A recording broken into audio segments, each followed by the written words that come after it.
Welcome to this broadcast of an OSAA On Point Community Credit Union State Championship event. Serving more than 563,000 members, On Point Community Credit Union is the largest locally headquartered credit union and is the proud title sponsor of OSAA State Championships. Your local Toyota dealers are proud to support the OSAA. Toyota, let's go places.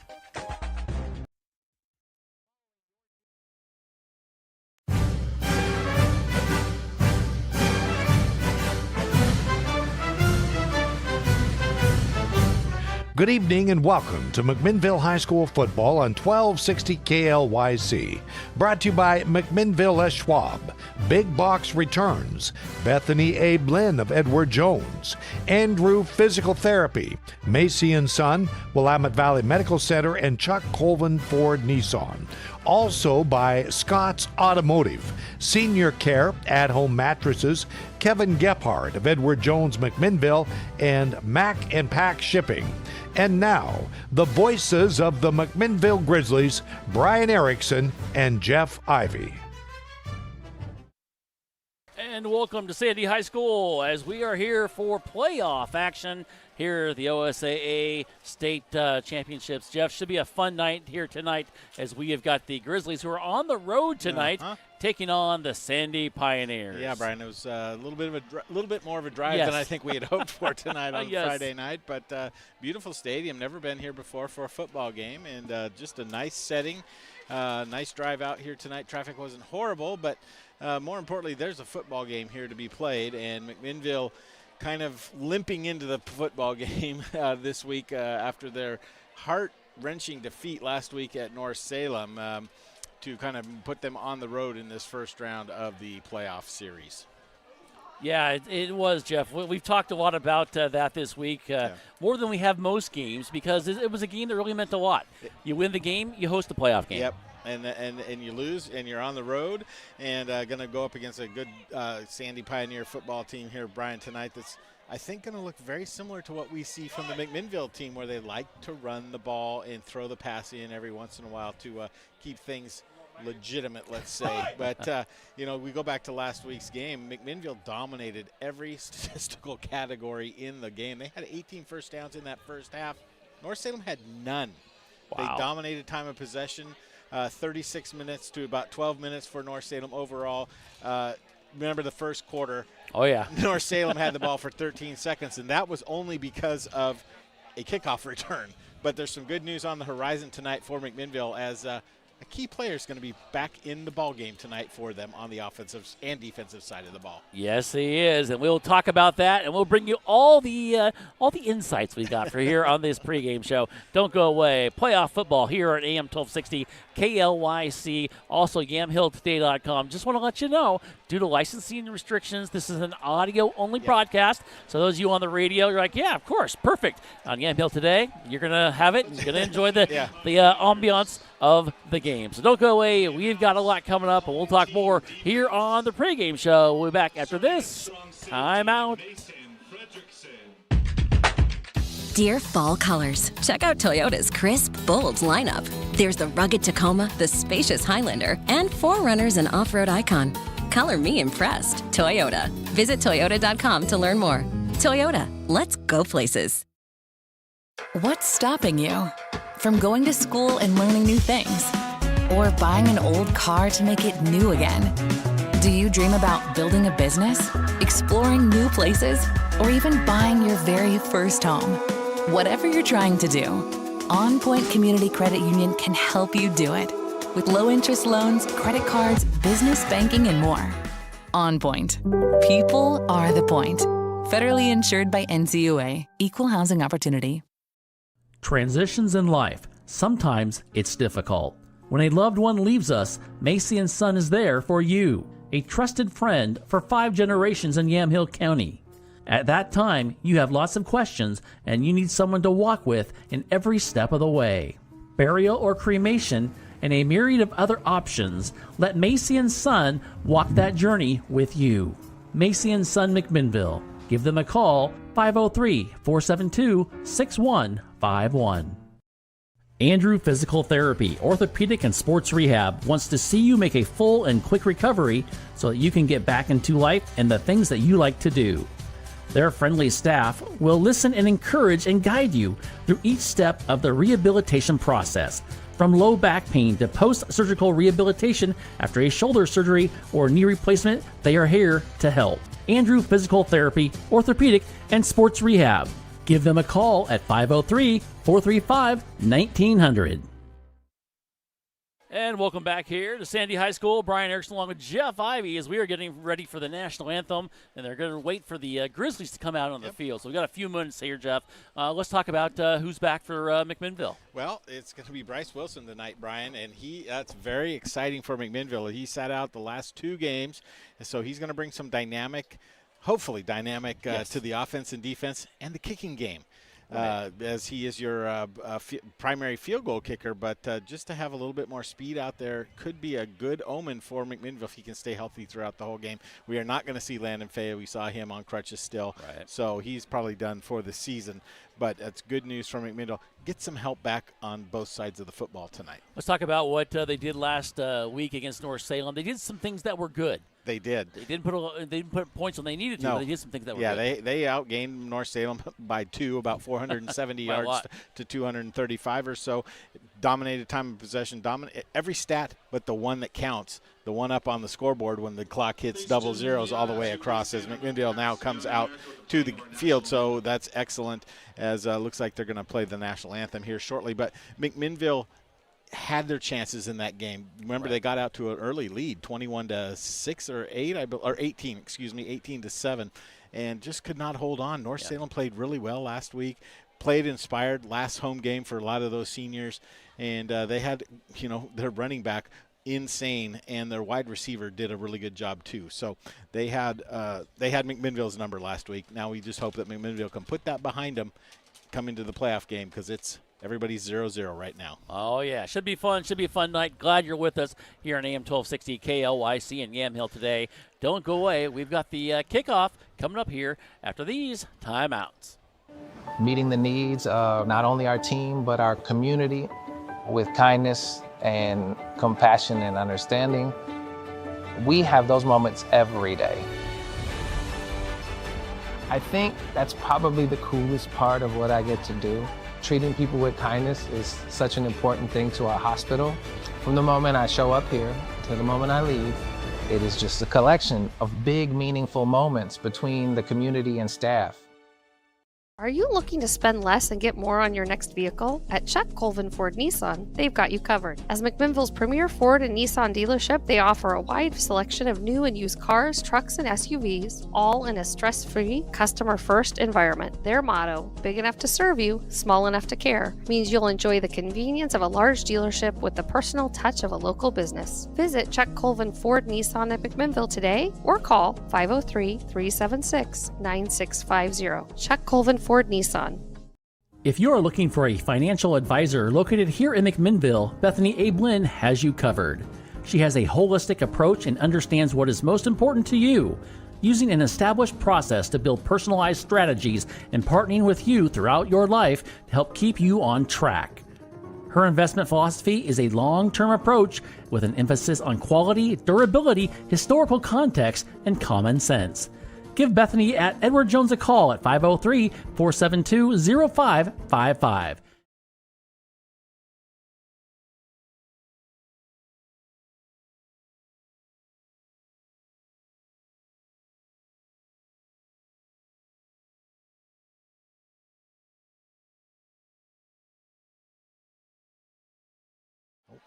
There we go. As we come back here and rearranging furniture a little bit here as we had the national anthem here, which was great, and did a great job. So fun atmosphere. It's one of these stadiums, Jeff, we haven't been to this ever. So mark it off the list, which is awesome. Doing 30-some years and U25 plus. Been a lot of. We still have to make that map sometime. We do. We should make the map. I was talking about a little bit today at the office. At lunchtime about how many different stadiums we've been in. But this is a beautiful setting. It's a beautiful night for football. A little cold, a little crisp, just what you like in November. No rain, not a lot of wind. As a matter of fact, I look out there at the Old Glory sitting in the flag just to our right, off to our right. not moving at all. So weather is not going to be an issue tonight for either of these football teams. What is the issue is the winner goes on, the loser goes home. Yeah, and that's the thing. You're here now. You've got the playoffs. You got to make things happen. You talked about keeping the ball on the ground. Do you expect to see that from McMinnville because that's what they do? Yeah. Sandy, I think same thing too. And the thing is, can the Grizzly defense stop them? Yeah, Mateo Olomua is their running back. He's rushed over for 1,000 yards just like Donahue has, Brian. So good. They're going to get that ball to him. According to the stats I was able to find, he's averaging 113.7 yards per game. So very similar to Donahue and very similar numbers for their quarterback, Brian, 935 yards passing.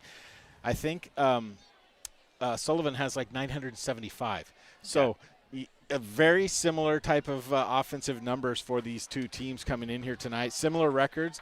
Sandy's 5-4, McMinnville 4-5. Yeah. So just flipped there. So going to be, I think they're going to be equally matched here, but it's going to be exciting to see when the two teams get actually out on the field, because we thought that about McMinnville last week, that they should do better than what they did. Right. And they were challenged last week by that North Salem football team. The thing that scares me is looks like the North Salem football team out there in the uniforms tonight. Yes, it does. As the black and white and red for the Pioneers here is Sandy, as we just had the coin flip, and it looks like McMinnville will be kicking off to Sandy So to start the game. Throughout the season, Jeff, this Sandy team started off with 3 road games. They defeated Franklin, and then they lost to Hillsborough and Clackamas.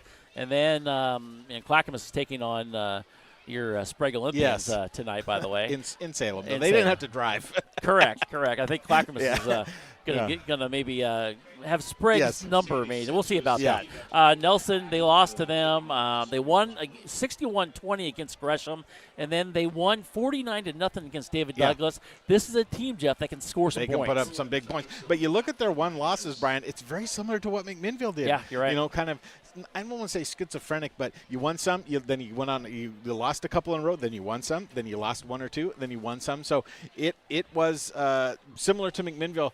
Somewhat of a challenging season, but they're in a very good league too, the Mount Hood Conference, Brian, as we do get ready for the kickoff here tonight. All righty. The Pioneers are in their dark black uniforms.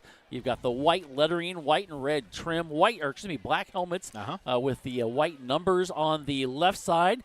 The Pioneer, I believe, on the right side, and back to receive for Sandy is Alamoa, and as well, I believe that is Pearson, Hudson Pearson back there. Alamoa's at the 5, Pearson at the 10. These numbers are a little easier to read than North Salem's Yes, were. They are. Yes, they are.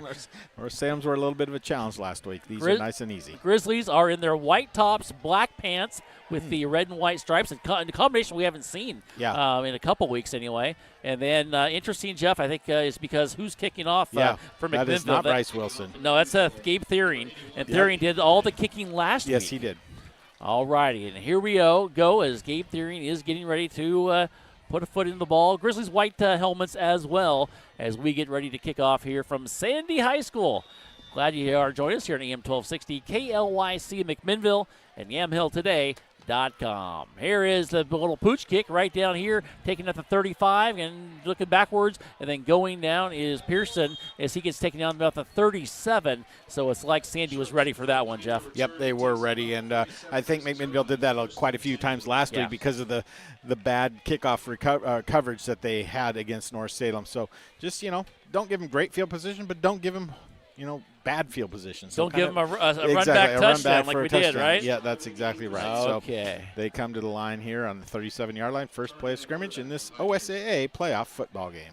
McKay Turin is the quarterback. They are at the 37. He is under center, and he is going to hand it off. Going to go and just a run to the left side and a hard, powerful run to about the 42-yard line. Something North Salem did last week. We saw a lot of just right up the middle, Brian, for 4 yards on the carry for Olomula. Okay, that was Olomula with the run. Yep. So we're going to see a heavy dose of him tonight. As we come back under center, there is Micah Turin, and Turin is a sophomore, 6'1". Now he's in shotgun formation, and now they're spreading out a little bit differently. Olomula is here on the near side, as well as Hatton coming into the ball game off the bench is Grayson Fitch. He's going to run over to the far side, and they got trips over there. Here they go. They're going to look. They're going to throw to the right side. It's going to be Hatch, and he drops the ball, and it goes incomplete. And it will bring up third down and about 6 yards as they are sitting at the 41-yard line officially. Well, a little bit of confusion there for Sandy as to what they wanted to run there, but a great job of coverage out on the play. Had the catch been made, would have been for maybe a 1 or 2 yard gain at most on that play, Brian. So, I won't say critical, but a big play here early on for Sandy. It's 11:10 to go here as the clock is stopped after that incomplete pass. And here is a big third down, Jeff. And they're making a little bit of a decision here as they're talking to Fredrickson. He's going to go over to the far side, single coverage over there.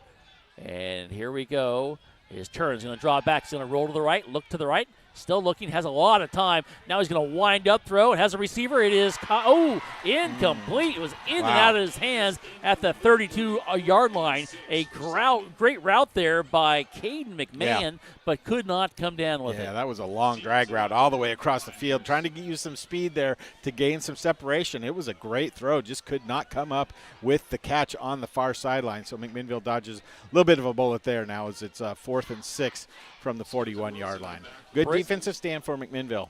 Yeah, and that's exactly what they needed, especially after last week. Yeah. Braden Severson is on to kick or punt from the about the 26-yard line. And they got 2 guys back to receive. Wilson's one of them. All righty, let's see if they keep it away from them.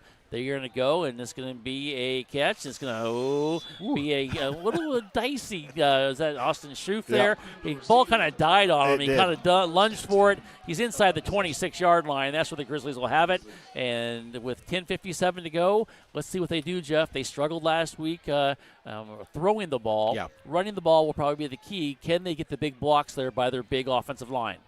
Going to be important to establish some sort of domination if they can up front, Brian. Be interesting to see how they come out here on this first drive. All righty, and I know we already got one number issue out there as Kane Sullivan shotgun formation for the Grizzlies. And Wilson is in the backfield. No, that's not Wilson. That is Donahue. And they pitch to Donahue. And he's going to go on the left side. And he's going to pick up about 3.5 yards to about the 30-yard line. Kind of a slow developing pitch option run there, Brian. But, if you get 4 yards all night long, that's going to be a good sign for Donahue. But kind of looked like he came up a little bit funny after the play. Oh, don't say that. I'm not going to say that. All righty, Schoaf is here on the near side along with Long. Here we go. Sullivan's going to drop back. He's going to look to the left. He's going to try to run it. He's going to spin now, and he loses the ball. And it is out on the ground at the 30, and the Pioneers are saying they have it. Let's see if they do give it to them. And they are going to say McMinnville got back on it. And that was a tough one because the ball popped out in the air. Sullivan went down on his back, and one of the linemen tried to go for it, and fortunately came up with it, and that's going to bring up 3rd down and 6 now. Dodged a huge bullet there as Kane had we talked about it earlier. Sometimes he runs with that ball outside, and as he was spinning back, that ball popped up, and McMinnville lucky to get back up on that ball. Here we go. 2 receivers here on the near side, 2 on the far side. They're going to look to the right, going to throw to the right, has a receiver, and overthrows Long. Not a good pass, and that's something that happened last week. Jeff Sullivan overthrew his receivers a few times in the first half. Got better in the second half, but he did overthrow him quite a bit. He did. And, I talked about we wanted to have his passing percentage throughout the year 55 to 60%. Well, last week it was just over 50% in the game. And that 5% can just make a real big difference throughout a game. And right there, missed it. Both teams maybe showing a little nerves here on their first drives. It is playoffs. You said, Jeff, 1 and out, right, if you lose. So, all righty, and I believe that is Sullivan back there. A low snap once again. He gets it a high punt, not a very long one. It's going to be taken at the 46. Fair catch apparently is called, and that's where they'll take it. And so good field position now for the Pioneers with 9:51 left to go in the first quarter. As our score is 0-0, both teams having a possession as we get started here. And let's see what they can do now defensively. Stay connected to your favorite team with the OSAA Live mobile app. OSAA Live features the latest scores, schedules, and rankings for all teams and leagues across Oregon. Access OSAA state championship programs. Read the latest prep news and information. Search OSAA Live in the App Store or on Google Play to download today. Here we go, back to action. Here's the handoff to Olamua, and he's going to drive his way on the left side right in front of the Pio bench, and he gets across midfield into Grizzly territory. They're going to mark him inside the 49-yard line, gain of 5. Nice little play there. Yeah, and that's going to be, we're going to see that, I think, a lot here tonight, Jeff. You have a sophomore quarterback. He does throw the ball, though, at times, but you're going to see a heavy dose of him, especially if you see Grizzlies already get their hands on their hips. They're a little tired already. Let's not do that. We're not even 3 minutes into the game. Oh, gosh. Maybe it's the altitude. Yes, there you go. Hey, there's a joke in there. Yep. Inside joke. Inside joke. I'm sorry to ruin your drive. You That's did. all I'm going to say. Make sure I had my chains. All right. Here we go. Shotgun formation for the Pios. Here we go. Handoff. Alamu knows it's going to be a keeper. It's going to be a wildcat, really, as it is kept there by McMahon. McMahon's going to lose a couple of yards, make it 3 yards as he gets taken down. They did the wildcat there, Jeff. Went straight to McMahon. He faked the handoff, and the Grizzlies did not bite. Yeah, that was good defense to stay home. Last week, a couple times they got overcommitted, came back on the sweep, and the Pioneers looked like they were trying to do something like that. Good job. And you remember Fairbanks last week had a couple plays where he did stay home. Yeah, Fairbanks does a good job, and he really did stay home there as well, and that's a great thing when he can do that. And here we go with 9:05 and counting for the Pios. It is going to be 3rd down and 8.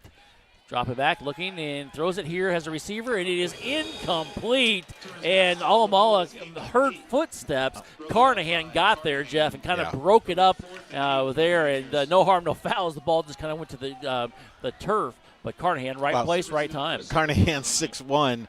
Olamua is 5'7", Brian. Yeah. Might have heard those footsteps, like you said. And, both teams come out with some struggling offense right here to start the game. You said it, maybe some nerves Yep, here as we are 8:56 to go, and the Pioneers going to punt for the second time. Here is the kick, and it's a pretty good punt there by Severston, and it is going to, they say inside the 20s what the PA announcer is saying. 18 looks like. Yard. Yep. Okay, I got to have a blockage there. Do you? Yeah. You mean this post? We're up here in the Crow's Nest. Yeah. It's a great view. It is. It really is. It and, is. This is a great stadium. I Fun to love it. come in here and in the cold, kind of not froggy, but a little bit cool night, autumn or fall night. You drive up here and you see the lights. It's fun to do. It's just like high school football should be. Here we go. 2 receivers on the far side for McMinnville as they get the ball for their second possession. Ball on the 18. Sullivan, shotgun formation. And hand off to Donahue. He's going to go on the left side. Breaks one tackle. Breaks a third. He breaks another one. He's got no one. He's going to go all the way to the 50, 40. He's got one guy to beat Olamalu. He's going to outrun him inside the 10, 5. Touchdown, Grizzlies. And no flags, and a nice job there by Donahue breaking it there on the left side and just following his blockers, and there was nobody on the right side when he got there and made the cut. Longest run of the year for McMinnville and for Donahue, 82 yards. What a fantastic way to wake the offense up. Yes, it is, as they are on to kick now, as we will get our score up there. It's like they're taking their time, Jeff, a little bit, and not sure if they're moving the ball out. They have the wrong ball. Trying to get the ball. Yep, trying to get the right ball in there. Okay, just want to make sure. Seemed like it was a little bit interesting as they were trying to figure that out. As they come on now to kick, and that is going to be Wilson, Jeff. Yeah, that's good. Yes, and remember last week we had some trouble kicking the extra points. Here is the kick. It is high, and it is good. Nice job there by Wilson, and that makes the score 7-0. McMinnville, they strike first with 8:35 to go here in the first quarter. Don't go away. We're back with more here on AM 1260 KLYC and YamhillToday.com. I'm Mark Hartzell, and I shop at Big Box Returns for all my furniture. And I get my paddle boards. Big Box is 5-piece, brand new dining sets. Big Box is 800 count sheets. Holy cow, that's a lot of count. Big Box is sheepskin rugs. We're open every Saturday and Sunday, 9 to 5. We are located right across the street from the Yamhill County Fairgrounds. Come on down. Dear fall colors, check out Toyota's crisp, bold lineup. There's the rugged Tacoma, the spacious Highlander, and 4Runners and off-road icon. Color me impressed. Toyota. Visit toyota.com to learn more. Toyota, let's go places. As we come back here to Sandy High School, Grizzlies now going to kick off with 35. 39 maybe. It's like there's a couple lights out. One of the lights out there, right? Yeah. It's kind of flickering. It's kind of throwing me off. I think it's running.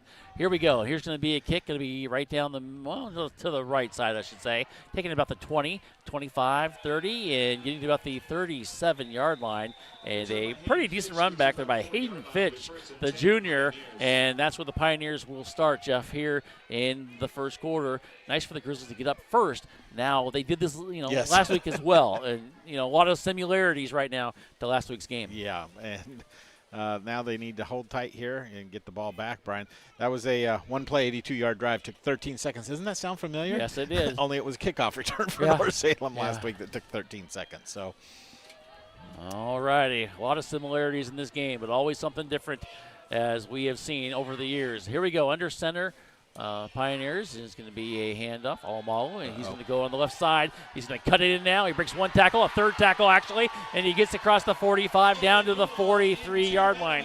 Alamua, he is quick, and he made that cut, and he made two guys miss. What a run there for the Pioneers, and he has a first down. 16 yards on the play, and McMinnville really, this side of the defense was absent for a lot of that play. They had to come up from behind. There's a nice job by that offensive line to cave in that right side of the defensive front for McMinnville.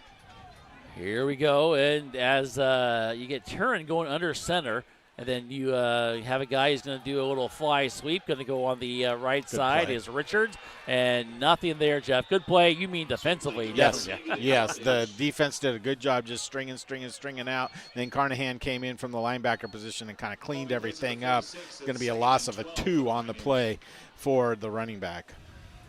It's going to be second down and 12, as Jeff said, and so the Grizzlies are doing a good job defensively, as they did in the first half last week. Here we go. Two receivers here on the near side. We're at 7:30 to go in the first quarter. Grizzlies lead 7-0 here from Sandy High School. Alamo is going to get it. He's going to just power his way on the left side, kind of off tackle, and he's going to get inside the 39-yard line. Another nice gain there, about 7 yards there for Alamala. And, he's a violent runner, isn't he? Yes, he is, because those offensive linemen are seeing him coming. They just can't turn around and get their hands on him quick enough, and he's getting to that secondary very quickly. Yeah, you love to see that as a running back coach or any kind of coach, a violent runner coming through that middle of the line with some speed. Yeah. And he lowered his shoulder. This third down and long 5 here, short, about 5, right at 5. You said Alamalo is like 5'7", 175-pound senior. Here he goes again off the left side, breaks through one tackle. He's still running over guys, and he gets down to the 25-yard line. Alamua is fun to watch run, except he's doing it against our Grizzlies. Well, that defense in the back is watching that back in motion, and their eyes are being diverted just enough for a big hole to open up on that left side. And right now, Sandy moving the ball really nicely. That was 14 yards on the play. Wow, he is adding them up quickly already, and this is their third possession of the evening. Here we go, and then they've added another guy in the backfield there. I believe that's Jared Scott, and Scott's going to go out now, and he's also on the tight end is where he's listed. Alamo is going to get the pitch, and he's not going to get very far. Good job there defensively. Scott was going out there from that job, or that fullback position, I guess, and going to make a block out there. But the Grizzlies defense got there, and they read it early. Carnahan was in perfect position to turn it back inside, Brian, and make the play. You said Carnahan's name a lot here already tonight. Yes, that's good. Yes, it is. I'd like to say it more on the offensive side, but on the defense, he's been solid so far in the first half of this first quarter. 5:46 and counting. Two receivers here on the near side. Alamo is in the backfield, as I believe back there is Richards. And Richards is going to be in motion. There's just a lot of misdirection. They're going to throw it to Richards now out of the backfield. He's going to go. He's going to cut it up. Nice play there as they get about 10 yards. It's going to be awfully close. Had to get to the 15-yard line. And let's see where they marked it. That's a gain of about 10 yards, Yep. and they are going to say first down for the Pioneers. First completion of the night, and that was misdirection everywhere because Oh, yeah. I was following the back out of the backfield, and James Richards comes up with a nice play there for the third first down on this drive. I think everybody on the offensive line and linebackers are looking for that run, and they just go out there and they just toss it. It was wide open. Great play call and a great first down as we are at the 5:08 mark to go in the first quarter.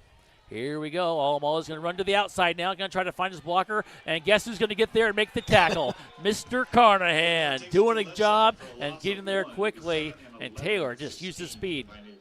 That was, again, a great play by Taylor Carnahan. Yeah, Taylor Carnahan is doing well here tonight defensively. It's fun to see. He has been very effective. Also, you have to say, though, the offensive line is allowing him to do that, Jeff, because they are opening him up and letting him get off his guy. Well, the interesting thing is they're moving him around in that at his linebacker position more tonight than they have in the past couple games. You mean offsides is what you mean, right? Yes, and that was something else I meant to bring up. McMinnville had over 100 yards of penalties last week. First time all year that they had that many. I think it was 9 penalties for over 100 yards, and, well, they get 5 here on the offsides. Yeah, another penalty for McMinnville as we move them down. They're on the 11-yard line now. As they come up there, it is going to be second and this is 6. As they've got to get to about the 5-yard line. They're going to throw the ball. Now he's going to tuck it back down. He's going to look. He's going to throw it to the end zone. And he throws it. He's got a receiver. It is caught. Wow. Richards with the score. Nice pass there by Turin. And Turin did a good job of waiting. Saw his guy come up and get open. Yep. And the first time when he double pumped, he wasn't open. Did a good job of waiting. Found him right in the middle of the end zone. And the Pioneers get their first score of the game. Well, that McMinnville zone kind of coverage that they run in that secondary, Brian. We saw several teams pick them apart. Pioneers do it right there. All righty, as they are on to kick the extra point, and the guy coming on is Marco Torres, the senior. Here is the kick, and the kick is up, and the kick is good, and that makes it a tie ball game. McMinnville 7, Sandy 7, 4:05 left to go in the first quarter. Don't go away. We're back after this message is from Willamette Valley Medical Center. Meeting the needs of not only our team, but our community with kindness and compassion and understanding. We have those moments every day. I think that's probably the coolest part of what I get to do. Treating people with kindness is such an important thing to our hospital. From the moment I show up here to the moment I leave, it is just a collection of big, meaningful moments between the community and staff. There's a message from Willamette Valley Medical Center. 4:05 left to go in the first quarter. We're all tied up here, 7-7. After the Pioneers came down and put their first points on the board, as we get ready now for the Grizzlies to come in their third possession. Here is the kick, going to be taken inside the 5-yard line. They're going to bring it out on the left side, going to go across the 20, 25 stutter step, and then taken down at about the 30-yard line. Pretty good run back there for Wyatt Ackley, as the Grizzlies now will come up there and see what they can do offensively. Great return, although it was called to the other side of the field where the ball was kicked. So he had to run a long ways laterally to get upfield. But still, 30-yard line's not too bad for McMinnville to start this drive. No, it's not. And be interesting to see how they do the rest of the night kicking, as we've got 2 receivers over on the far side. Make it 3 receivers on the far side. Sullivan looking over, getting the signal from the coaches. Taking his time. We saw a lot of that last week and the week before. Here we go. He's going to drop back. He's going to throw. He's looking to the left, looking to the right, we should say. Throws it to the right. Has a receiver, and it is incomplete. Pass was intended there for Ackley, and Ackley was very well covered. Yes, he was. Tegan Turin right there with great coverage out here on the near side. The ball just overthrown just a little bit, but McMinnville trying to open things up just a little bit. I like that play call on first down early in the game. Yeah, why not? Take a shot there, and that's what they did. They had single coverage, and they went for it as we come back out here. And let's see over on the far side, you do have Wilson. And he's going to go to the very far side, single coverage. I think over there with him is Caleb Long. And they're going to run the ball. No, he's going to run to the right side now. He kind of ran to the left, and he goes and stutter steps his way and turns on a dime, comes across the 35, across the 40 to the 41-yard line. Really nothing there. So Cade's like, I'm going to try the other side. Yep. He did, and he gets enough for a first down. I was going to say, we haven't seen that wrinkle, if it was a wrinkle in the offense for McMinnville all season long. Kane did a good job, and again, that senior leadership showing right there, because that could have been ugly had he continued with the play. 3:33 and counting.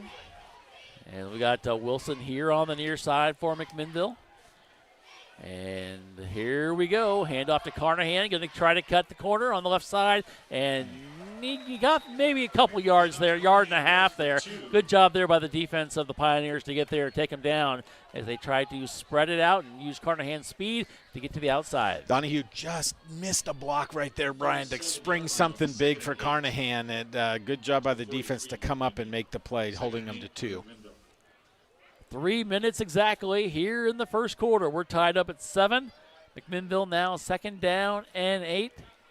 And we've got Long, Carnahan, and Wilson all here on the near side for the Grizzlies. And they're going to run it. They're going to pitch it here to Donahue. He stutter steps and loses it. And then loses the ball and recovered by the Pioneers. Donahue had the ball and just had it out there, and he had it out there too far and just kind of lost control as one of the Sandy Pioneers went by and kind of hit it up in the air. And Alamoa is who I thought recovered it, and is going to be recovered by the Pioneers, and that's a tough break. That may have been Grayson Fitch, actually, who may have got it. And Jeff, tough to do a turnover. Tougher to even do it on the 47-yard line. It is, and just the wrong time to have that happen. I think that's the first fumble that he's had all year, Brian. I think you're right. It hasn't been very many, if at all. That's a tough one. All righty, and here we go. Let's see if the Grizzlies can step up defensively. Alwall is going to get it on the left side. He's going to break through, and he does a good job. Gets in the secondary and more. 40, he lays his shoulder, and he gets taken out of bounds. And he gets to the 35-yard line. Another huge run there by Olamola. He gets to the 35-yard line. Big pickup there. 18 yards on the run there, and he is just gashing through. He's at a run of 16, a run of 14, and now a run of 18 for 63 total yards here in this first quarter, Brian, averaging just under 8 yards a carry. There you go. I was going to ask you how many he's got, and he's already got 63. That's impressive. Yeah. And we're going to see probably a lot more of him here in this quarter, even with 2:35 to go. And, they're going to give it to the up back and to go right through, and he's going to go through, and he's going to pick up about 4 yards. And I think that is a McMahon. Oh, yeah. And McMahon gets it to the 31-yard line. Pick up about 4 yards there. And, Jeff, this is the wrinkle in there is almost there, thunder and lightning there. Yeah, he comes up a little bit dinged up there, Brian. Took him a little bit to get off the ground. Hope he's okay. Hope it's just something temporary for him. We are approaching the 2-minute mark here from Sandy High School. Glad to have you here. Seems like it's been fast and furious, doesn't it? It has. And it's Alamala who's actually being the guy who's been impressive here tonight. He's going to get the ball again, and he stutters. So, no, he didn't. He faked me out, throws over to the far side, and it's going to be caught, and it's going to be a pickup of about a couple of yards. Nice job there by the quarterback. And Turin just held the ball and threw it to Scott, and he's going to be a couple yards short of a first down. Had me fooled there. Again, misdirection. Yeah. Very deceiving. Imagine being down on the field trying to diagnose everything, and we're up here, 30 feet above the, 30 feet in the air. Come flying at you and everything else. Yep. All right, they come out here now, and let's see, Jeff. They have a different lineup. They've got the Wildcat in there. You've got Turin.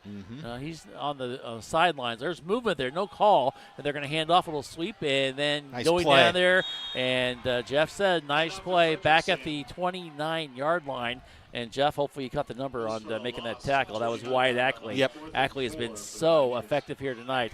Good job there. They did the Wildcat there, and it's going to bring up 4th down and 4. Loss of 1 on the play. And, again, McMinnville doing a good job staying home tonight, Brian, for the most part. They've been blocked off some plays on those kind of counter plays, but the guys are in positions where they're supposed to be. It's just they're getting blocked off a little bit better. As we're going to go for a 46-yard field goal attempt here. It looks like, at least they're lining up like they're going to. And here we go as they are on to kick. It is Marco Torres. It is going to be a 46-yarder. Here's the snap. It's good. The kick is good, and it is long enough, but I think it's left, and it is. It is on the left. It was there, and unfortunately could not get it go through there, but he's shown us he's got a leg. Yeah, that was impressive job right there. That definitely had the distance, just a little bit to the left. 15 seconds left to go in the first quarter. It is tied up at 7, and the Grizzlies coming out now here, Jeff. And let's see if they can get some of that momentum, and they've got to keep control of the ball. They've let go of the ball twice here tonight. One of them went to the Pioneers. Yep. Can't do that. Can't win games with turnovers on a consistent basis at all. All right, here we go. 2 receivers here on the near side. Long is over here with Wilson as they come up there with Donahue in the backfield. Wouldn't be surprised if they get the ball to Donahue just to get his confidence back here right away. And we got some movement down there. Grizzlies are saying he may have moved off sides, but no call by the official. Here is Donahue, just as I said. He's going right up the middle, and it's going to be a short gain to about the 24-yard line. That puts him right at 100 yards in the first quarter, Brian. And that is the end of the first quarter. Don't go away. Our score 7-7, McMinnville and Sandy. And we will be back here on AM 1260 KLYC and YamhillToday.com. McMinnville Les Schwab is a proud sponsor of Grizzly football on Yamhill Today. When you shop at Les Schwab, they promise you the best tire value. This means you get free peace of mind protection and free lifetime tire and mileage care included in your purchase. McMinnville Les Schwab. They want to be the neighbor down the street you know and trust. We thank McMinnville Les Schwab for their support of McMinnville Grizzly football. If you are looking for a financial advisor located here in McMinnville, Bethany A. Blinn has you covered. She has a holistic approach and understands what is most important to you, using an established process to build personalized strategies and partnering with you throughout your life to help keep you on track. Her investment philosophy is a long-term approach with an emphasis on quality, durability, historical context, and common sense. Give Bethany at Edward Jones a call at 503-472-0555. As we come back here to Sandy High School, glad to have you here on this beautiful Friday night. Stay connected to your favorite team with the OSAA Live mobile app. OSAA features the latest scores, schedules, and rankings for all your teams and leagues across Oregon. Access OSAA state championship programs. Read the latest prep news and information. Search OSAA Live in the App Store or on Google Play to download today. Here we go, back to action. Here's a little pass on the far side and Long. He catches it. He's going to get about 8 yards, or maybe, let's see where they mark it. They do, to the 28-yard line. And a nice, quick pass there by Sullivan. And, Jeff, I would be surprised if we do more of that just to get Sullivan going a little bit. Yep, first completion of the game for Sullivan. He's over 3 in that first half. And who did you say that pass was to? I'm sorry. Long. Long, okay. Caleb Long. All righty, here we go. Over on the far side is Ackley now. And trying to see who's that with Ackley. As we got Wilson here on the near side along with Carnahan. Actually, that's Long here on the near side. And here's the handoff, and going through is Donahue. And Donahue got hit hard, Jeff, almost to the point where the ball may have jumped out.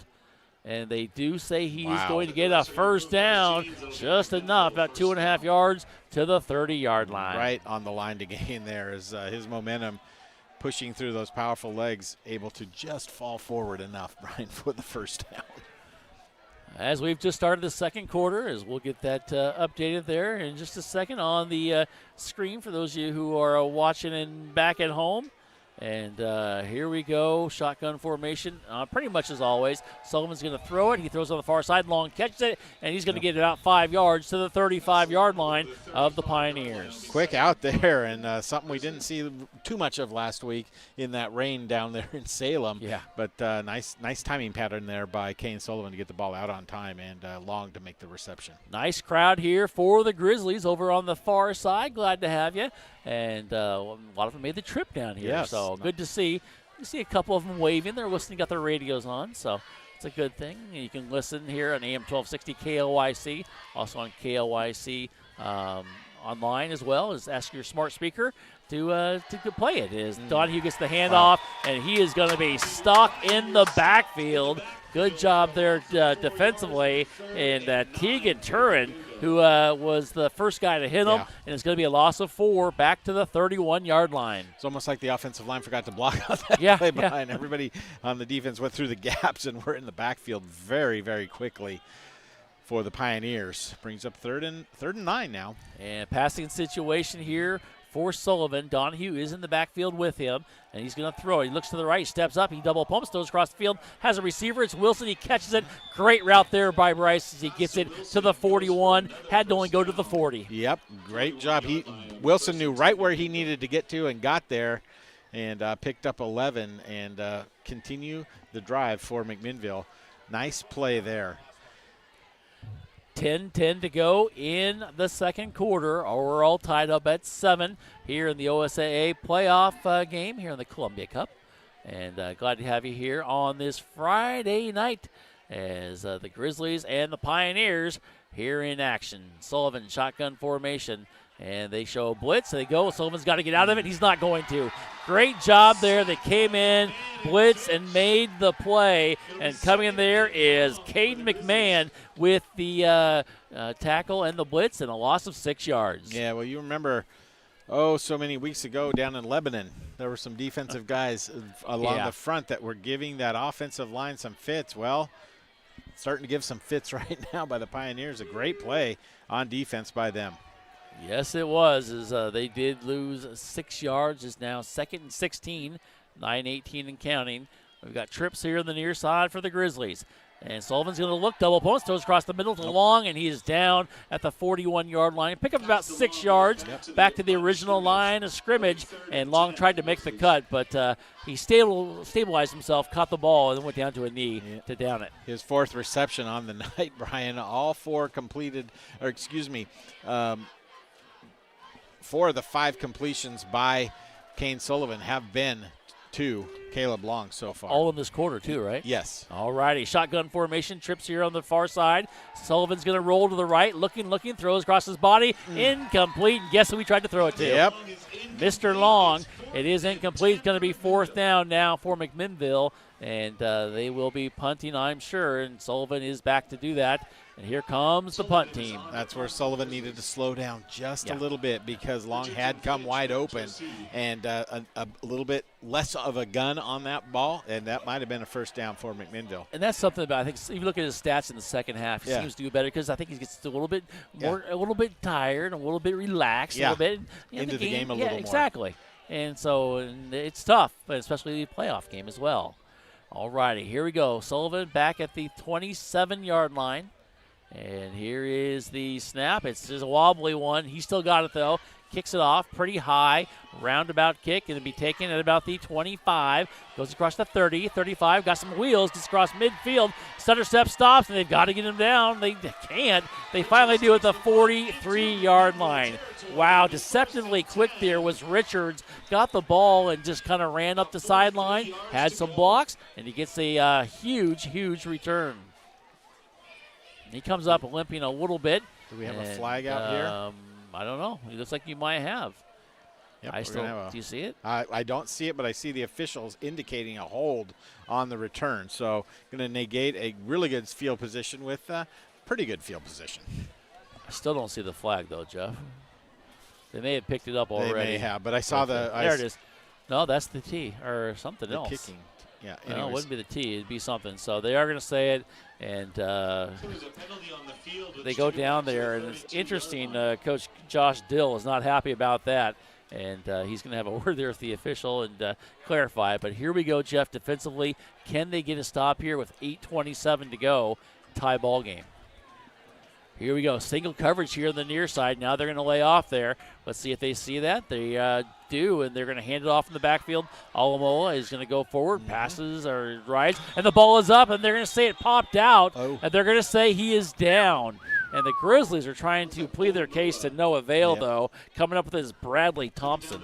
Stupid thing in the way. Couldn't see what happened. All I saw was a white jersey running the other way, but they're calling the knee down before the fumble. So they had a better view than I did on that play. It's almost like Alamola knew he was down, so he popped the ball out is what he did. Yeah. So Thompson may not have seen that. Here we go, 8:17 to go in the second quarter, tied up at 7. McMinnville and Sandy. Shotgun formation for the Pioneers. Turns going to roll to the right. Looking, has a little bit of time. Right, double pumps, has a receiver, overthrows him. He had 2 guys down here, Jeff. One guy being Grayson Fitch, who was kind of like the outfielder there. I think the pass was due for Luke Hatton. Hatton could not get to it, way over his head. That's going to bring up 3rd and 4 now. Yeah, Hatton was wide open right here in front of us, and they kind of ran off and then came underneath with a little out pattern and a little bit better thrown ball, and that was a big play for Sandy. 3rd and 4. Would be surprised if we don't see Alamoa here as the fog starts rolling in here. here. There you go. Makes it kind of fun. Reminds us of an old Oregon State game. Yeah, the Fog Bowl. Yes. Here we go. Alamoa is going to get it. Going to roll around the left side, follow his blockers, and he is going to be taken down at the 40 by Thompson and maybe a couple other guys who are there, but there is a flag out there on the play. I think Christian Pastrano was also there on the tackle. They're indicating maybe targeting.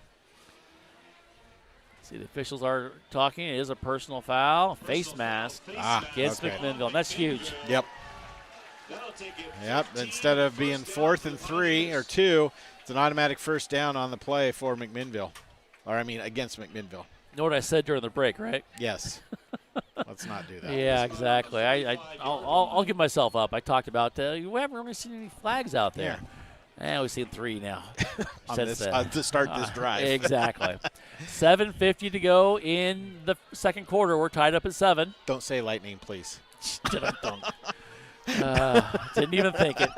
Here we go. Shotgun formation. Turin, he's going to hand it off to Alamala. Is going to break through, and a good job there defensively. And coming up there, making the tackle, Jeff, was Henry Seahaver. Seahaver with a huge tackle and a stop of only 2, or run of only 2 there for the Pioneers. I don't know if you noticed, but Sandy brings in a big old number 50 in the backfield, Nick Harrell. 5'11", 230, kind of as an H-back. You can see him lined up just to the right of the gives him a little more size to block in those running plays. Well, let's see what they do now. A 2nd down and 8. And Alamono going to throw here to the near side. It is incomplete. It's like they may have read it here, Jeff, as getting there, getting close to it was Colin Hurley passing for Hatton. Hurley did a good job reading that. You're right on that play, Brian. 3rd and 8 now. This is another important opportunity for McMinnville to get the ball back potentially. We do have a kicker who can kick it, and he's got the legs, so they've got to be careful. Can't give him much more here. Yeah, don't know if he's got a 60 in him, but he's got 46. Just off a little bit to the left. Don't let him get down near the 35-yard line. They're going to throw it near the 35, and it is caught. They're at the 34, and it's going to be enough for a first down. And a good job of going up there and making that grab was Richards. Richards used all of his 5'9" height to get up there to make that catch. Yeah. And there were actually 2 wide receivers in the neighborhood. I wasn't quite sure who was going to make that play. Yeah, Richards, though, I was impressed with that. Is they going to get a first down? Climbed the golden ladder, Yes, Brian. he did. Yes, he did. Down to the 34-yard line, just where we said we didn't want to get near.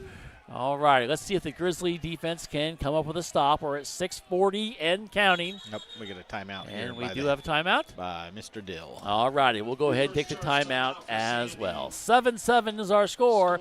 Grizzlies and the Pioneers tied up. Don't go away. We'll be back right after this. Dear fall colors, check out Toyota's crisp, bold lineup. There's the rugged Tacoma, the spacious Highlander, and 4Runners and off-road icon. Color me impressed. Toyota. Visit Toyota.com to learn more. Toyota, let's go places.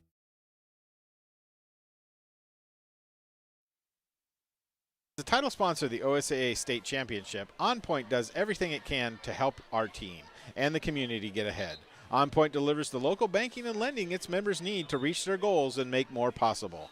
Visit On Point at onpointcu.com. On Point is federally insured by the NCUA, Equal Housing Opportunity. All righty, 6:39 to go in the second quarter. We are tied up here at 7, but the Pioneers are threatening, Jeff. They have the ball 1st and 10 on the 34-yard line. Turin Hands it off to Alamal. He's going to roll around the right side. He's going to break through to the 25 down to the 24-yard line and goes out of bounds. And another big first down, a gain of about 12 yards there. And there may be a flag down there as well. I don't see the flag. Oh, there it is. Right at the 26, 27-yard line. They're going to have a hold there against the offense. So going to negate the run there from the spot of the foul. So they're going to, it's going to be first and about 12 or so. All righty. Now, if you're McMinnville, Jeff, you can bend. You don't want to break, but they are very close to field goal position already now, and they have to be careful of that.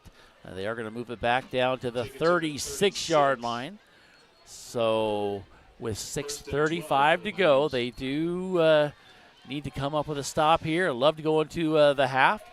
Tied up, or maybe get another possession here before the end of the quarter, and they're going to hand it off. Nice. And no, should have been a nice. It is, and that was a tough one there, Jeff, because coming in the backfield is number 50, who's not on the roster, but he made the stop and he kind of went past the guy, and then the guy actually slipped because of his hit, and he gets back and gets credit for the tackle and a loss of about 4 yards. That was very fortunate by McMinnville for him to lose his balance as he ran through. We saw arm tackling several weeks ago, too, something that has caused McMinnville some fits as well. Well, that one, he had just enough arm to kick him off balance and down to the ground. That is going to be second down and 15. They're going to say loss of 5. Turin's going to hand. No, it's going to be a fake handoff, and they're going to do a reverse here, and it's going to be a big pickup as I think he gets down to the 30-some yard line. They get the 31, pick up about 7 yards, and it's going to bring up third down now for the Pioneers. That was a good play. Again, misdirection in the backfield is so hard, and then they bring guys out to block, and they kind of create a little tunnel there, and McMinnville defenders kind of walled off a little bit on the play. Third and a long 7.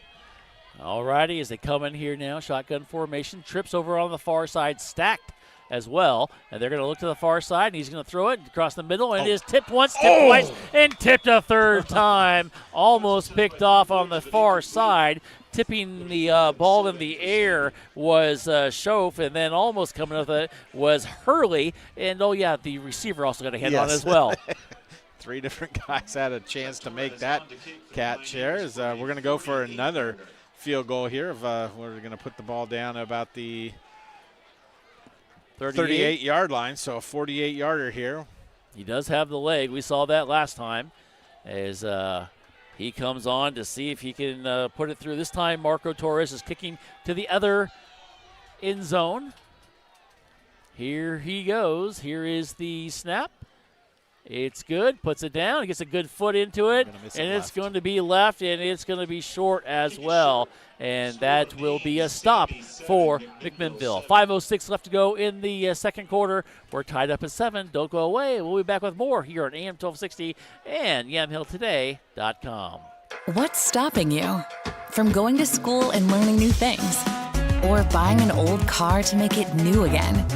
Do you dream about building a business, exploring new places, or even buying your very first home? Whatever you're trying to do, On Point Community Credit Union can help you do it. With low-interest loans, credit cards, business banking, and more. On Point. People are the point. Federally insured by NCUA. Equal housing opportunity. As we come back here to Sandy High School, Brian and Jeff with you. And here comes Sullivan, shotgun formation. He's going to throw it. He's got pressure. He's going to be pushed out, and he's going to be taken down, way down near the 6-yard line, maybe the 7. Huge job there and a huge blitz there by the Pioneers. They're going to give him out to the 9. Oh, they're going to give him to the 10-yard line. Very generous spot right there was where his forward progress was probably stopped when he got hit, Brian, but still a 10-yard loss for McMinnville. I don't think he was moving forward very much at all. I don't think so either. But maybe where he paused because that blitz is right there. Good job there by the Pioneers. It is going to be second and 20, I should say. 4:31 to go.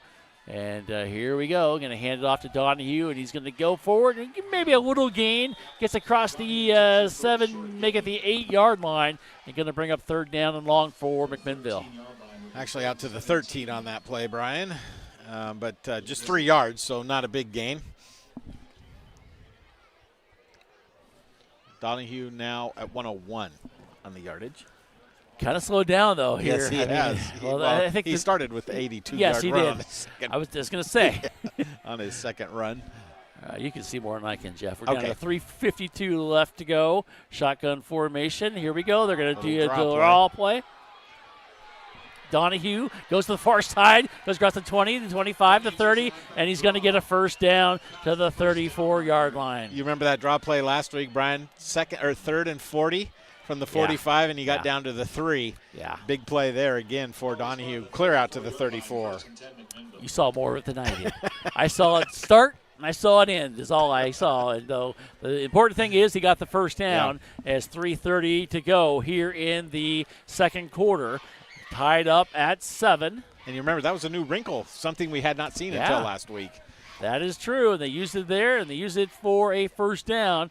Here we go. Sullivan is going to drop back. Look to the right, look to the center. He's got a little bit of pressure, going to flush out. He's going to keep it now. He's going to roll to the outside, and he's going to go out of bounds. Maybe a gain of 1, if that. Really nothing there. Smart, though, to not throw it up into traffic, and smart not to take a sack. Yep, that was just a gain of 1, and he looked like he was looking here on the left side of the offense to find a wide receiver. Nothing was there. Pretty decisive, though, to pull it down and scamper out to the right side for the 1-yard gain. 3:10 to go in the second quarter, tied up at 7. Grizzlies and the Pioneers. Glad to have you here on AM 1260 KLYC. Also, YamhillToday.com. 2 receivers on the far side, 2 here on the near side for the Grizzlies. Long's going to come in motion here to the near side. Sullivan's going to stop, drop. He's going to look, and he's going to be fleshed out. No, he's going to be taken down in the backfield, and he is going to pay the price as well. And there were a lot of guys there, and they were there quickly. And you got Fitch in there. Slate Harper also in on the tackle for the Pioneers. Very indecisive on that play by Kane. He had Donahue here on the swing pass if he wanted to drop it off on the outlet. And I'm not sure why he didn't, but brings up 3rd and 15. And now the Grizzlies going to go on their slow-down offense a little bit with 2:34 to go. And Sullivan, shotgun formation. He's going to drop back, look to the center, throws to the right, has a receiver, and is overthrown. He had Wilson, wanted him the whole time, and he just overthrew him. And Wilson tried his best to get there, could not. Incomplete, stops the clock, and it brings up 4th down and 15. Sometimes his cannon is just a little too much. Get a little more on that, a little more arc, and that would have been a big, big first down for McMinnville. Back to receive the punt is Fitch. Along with Fitch is Richards. Fitch is at the 40, Richards at the 35. Sullivan standing back at the, I think it's a 15. 15, yep. All right, here's the snap. It's high and long, and the kick a little bit to the right and out of bounds. And it's going to go out of bounds. Where is the question? It's going to go at the 46-5-yard line. That's where the Pioneers will have it with 2:19 to go. The OSAA is going digital with Hometown Ticketing, the official ticketing partner of the OSAA. Access tickets for all first round through state championship finals via the OSAA website or OSAA Live app. Order your tickets in advance and present your digital ticket at the gate. Convenient, paperless, and easy to use. Visit osaa.org/tickets. All righty, 2:19 to go, tied up at 7, and the Pioneers and the Grizzlies in a tough one here tonight in the first round of the playoffs. Here we go. 2 receivers here on the near side for the Pioneers. They're going to throw it here, and it's going to be Richards. Is that a dead ball? Oh, they're going to say it is incomplete, and that was close. Tomlin saying no, it's McMinnville ball, and they are going to say it's dead. So, unfortunately, that's not going to happen there for Shove as he ran down to the end zone. Smart play to do it, though, just in case. And with the light out, it is now 2:16 to go, I believe. I said 2:15 maybe earlier. The light is either 16 or 19 or it's in that range. Something. So it's going to bring up 2nd down. And the Grizzlies almost had a chance there. They did. It's hard. It was hard for me to see with this. It was hard from this angle, too. And it's hard up here to really see where that line was. but the official said it immediately. And here we go. Shotgun formation for Turin. And Richards in motion. They're going to hand it off to the back on the left side. Goes forward. He breaks it across the 50-yard line in a pickup there of about 6 yards for McMahon. Nice hard run there. And they do mark it at the 49-yard line into Grizzly territory as we have hit the 2-minute mark. Gain of 7. And this is, you got a couple guys there, McMahon, Alamala, who do run, as you said, violently in there, and they do, and that has been tough for the Grizzlies here tonight. The run game has been effective for the Pioneers. Here we go. As I say that, they're going to throw it. Turin's going to drop it off here, and it is caught, and it's going to be Richards. He's going to go, almost lost control of it. He gets it, gets a first down to the 41-yard line. Nice job there by Richards, and a nice little pass there by Turin, and we are down to 1:35 and counting. The ball is on the 41-yard line of the Grizzlies. His 4th reception on the night. And he did a great job stretching out to make that play. Almal is going to get it. He's going to break through one tackle. Second tackle gets across the 30. And they're going to say he's out of bounds at the 27-yard line. And that's the only thing that stopped him. That was lowered that head, that whole body, and just kind of ran through the defender there for McMinnville. Not sure who that was that tried to come up and make the tackle. But McMinnville saved by the sideline there. Yes, they were. 1st and 10. As we're at 124 or 123, I guess, or 125. In that range. Something like that as they come out there. Ish. And remember, they are probably going to be in field goal position range here pretty soon. As we got Richards in motion. He's going to get it. He stutter steps, goes across, then stutter steps again, cuts inside the 15, and he gets down near the 12-yard line. Nice run there by Richards. Picks up about 15 yards. Well, with all the everybody paying attention to Olamua, Richards kind of did a misdirection there a little bit again and got a nice run down to the 12-yard line. 1:15 to go in the second quarter. It is tied at 7-7, and we've got a timeout McMinnville, and we've got a good one here. Don't go away. Deer style, efficiency, and performance. Glad we're on the same team this season and every season. Let's keep huddling up and going for it. Toyota, let's go places. Well, Jeff, you're McMinnville. You're going to try to bend, and you're bending right now, but you got to come up with a stop here with 1:15 to go. We're tied up at 7. Love to hold them to at least a field goal, try if nothing else. Yeah, and this is a big opportunity for Pioneers to get some momentum going into the second half, Brian. McMinnville does get the ball to start the second half, so a defensive stand here could do some really positive things for you heading into the halftime. All righty, as they come out here, it is 1st and 10, but the important thing is they're on the 12-yard line. Trying to come up here with a stop. Turin shotgun formation, and they're going to get it to, I believe that's Richards, going to cut it to the right side. He's going to get inside the 10. He's going to be hit at the 10, I should say, and coming up there with a big hit there. I believe that may have been Hurley for McMinnville, excuse me, and Hurley comes down with the tackle, but not before they picked up about 2.5, 3 yards. Here we go. Turin's going to hand it off. Alamala is going to go there inside. He's going to stutter step his way to the 10. Trying to hold them back is Carnahan, and also in there a couple other guys, but they're going to get down inside the 7-yard line. And it's going to be a timeout there. 3rd timeout for Sandy, as Coach Dill calls it, with 46 seconds to go. And it's going to bring up 3rd and about 4, maybe 5 for the Pioneers. Don't go away. We'll be back with more action here right after this. I'm Mark Hartzell, and I shop at Big Box Returns for all my furniture. And I get my paddle boards.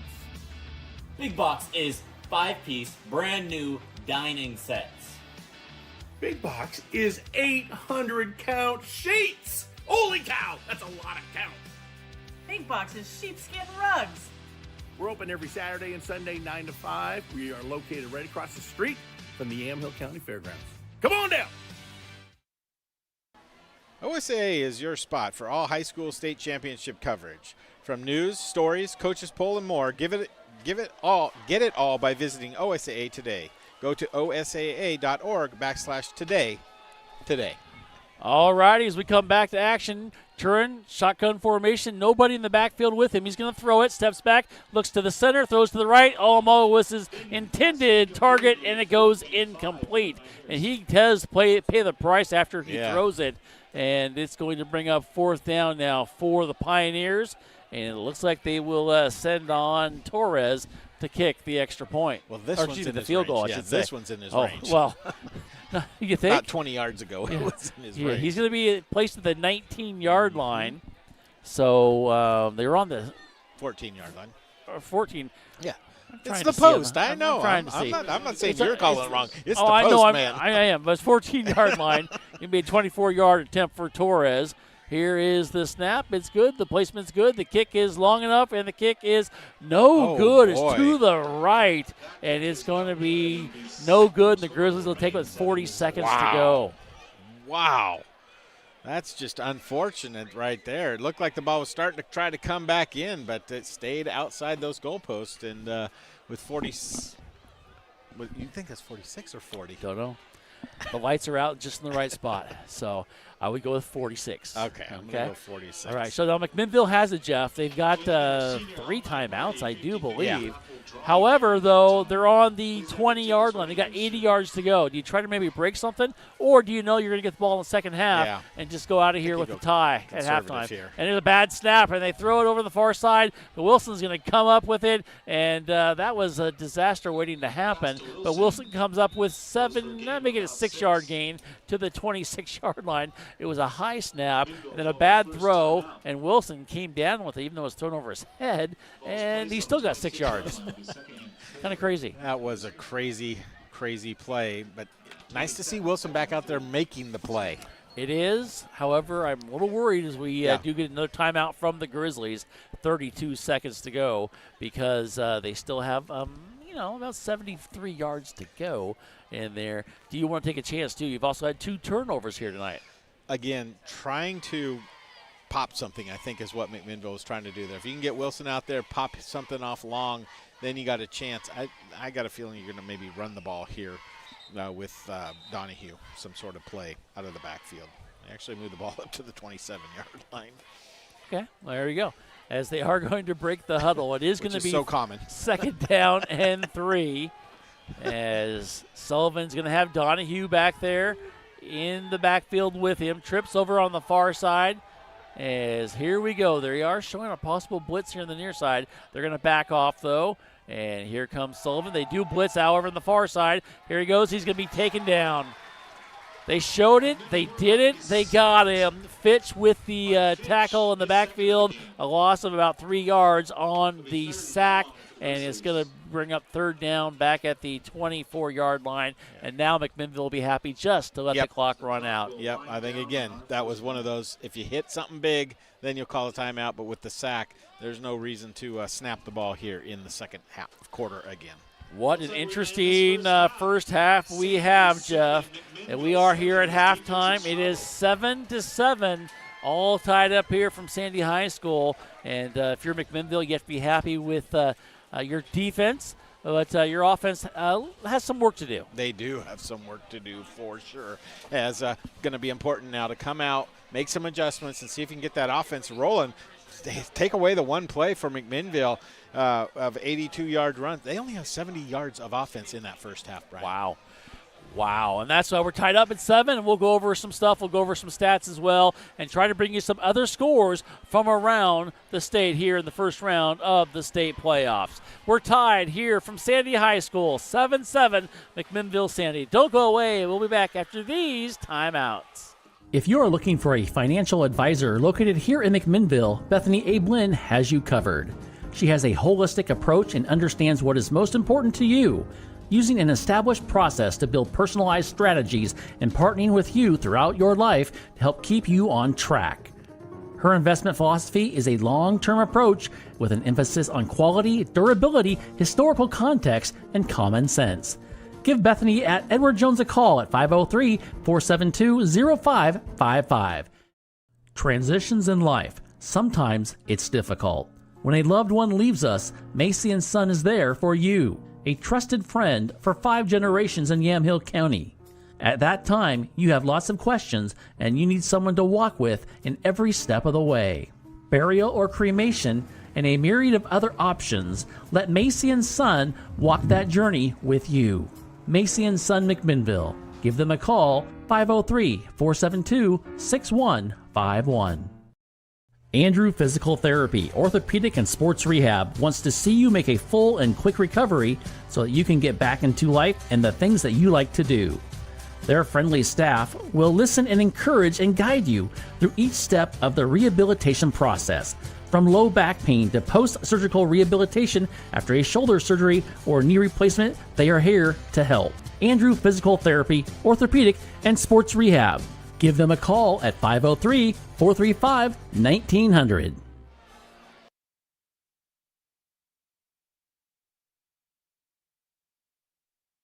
And welcome back here. Brian Harris along with Jeff Ivey as we come back to hear from Sandy High School.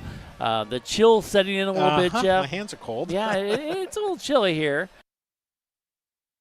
Our score here is 7-7, and it's been an interesting first half of play. Well, yeah, Brian. I mean, both teams have had their opportunities.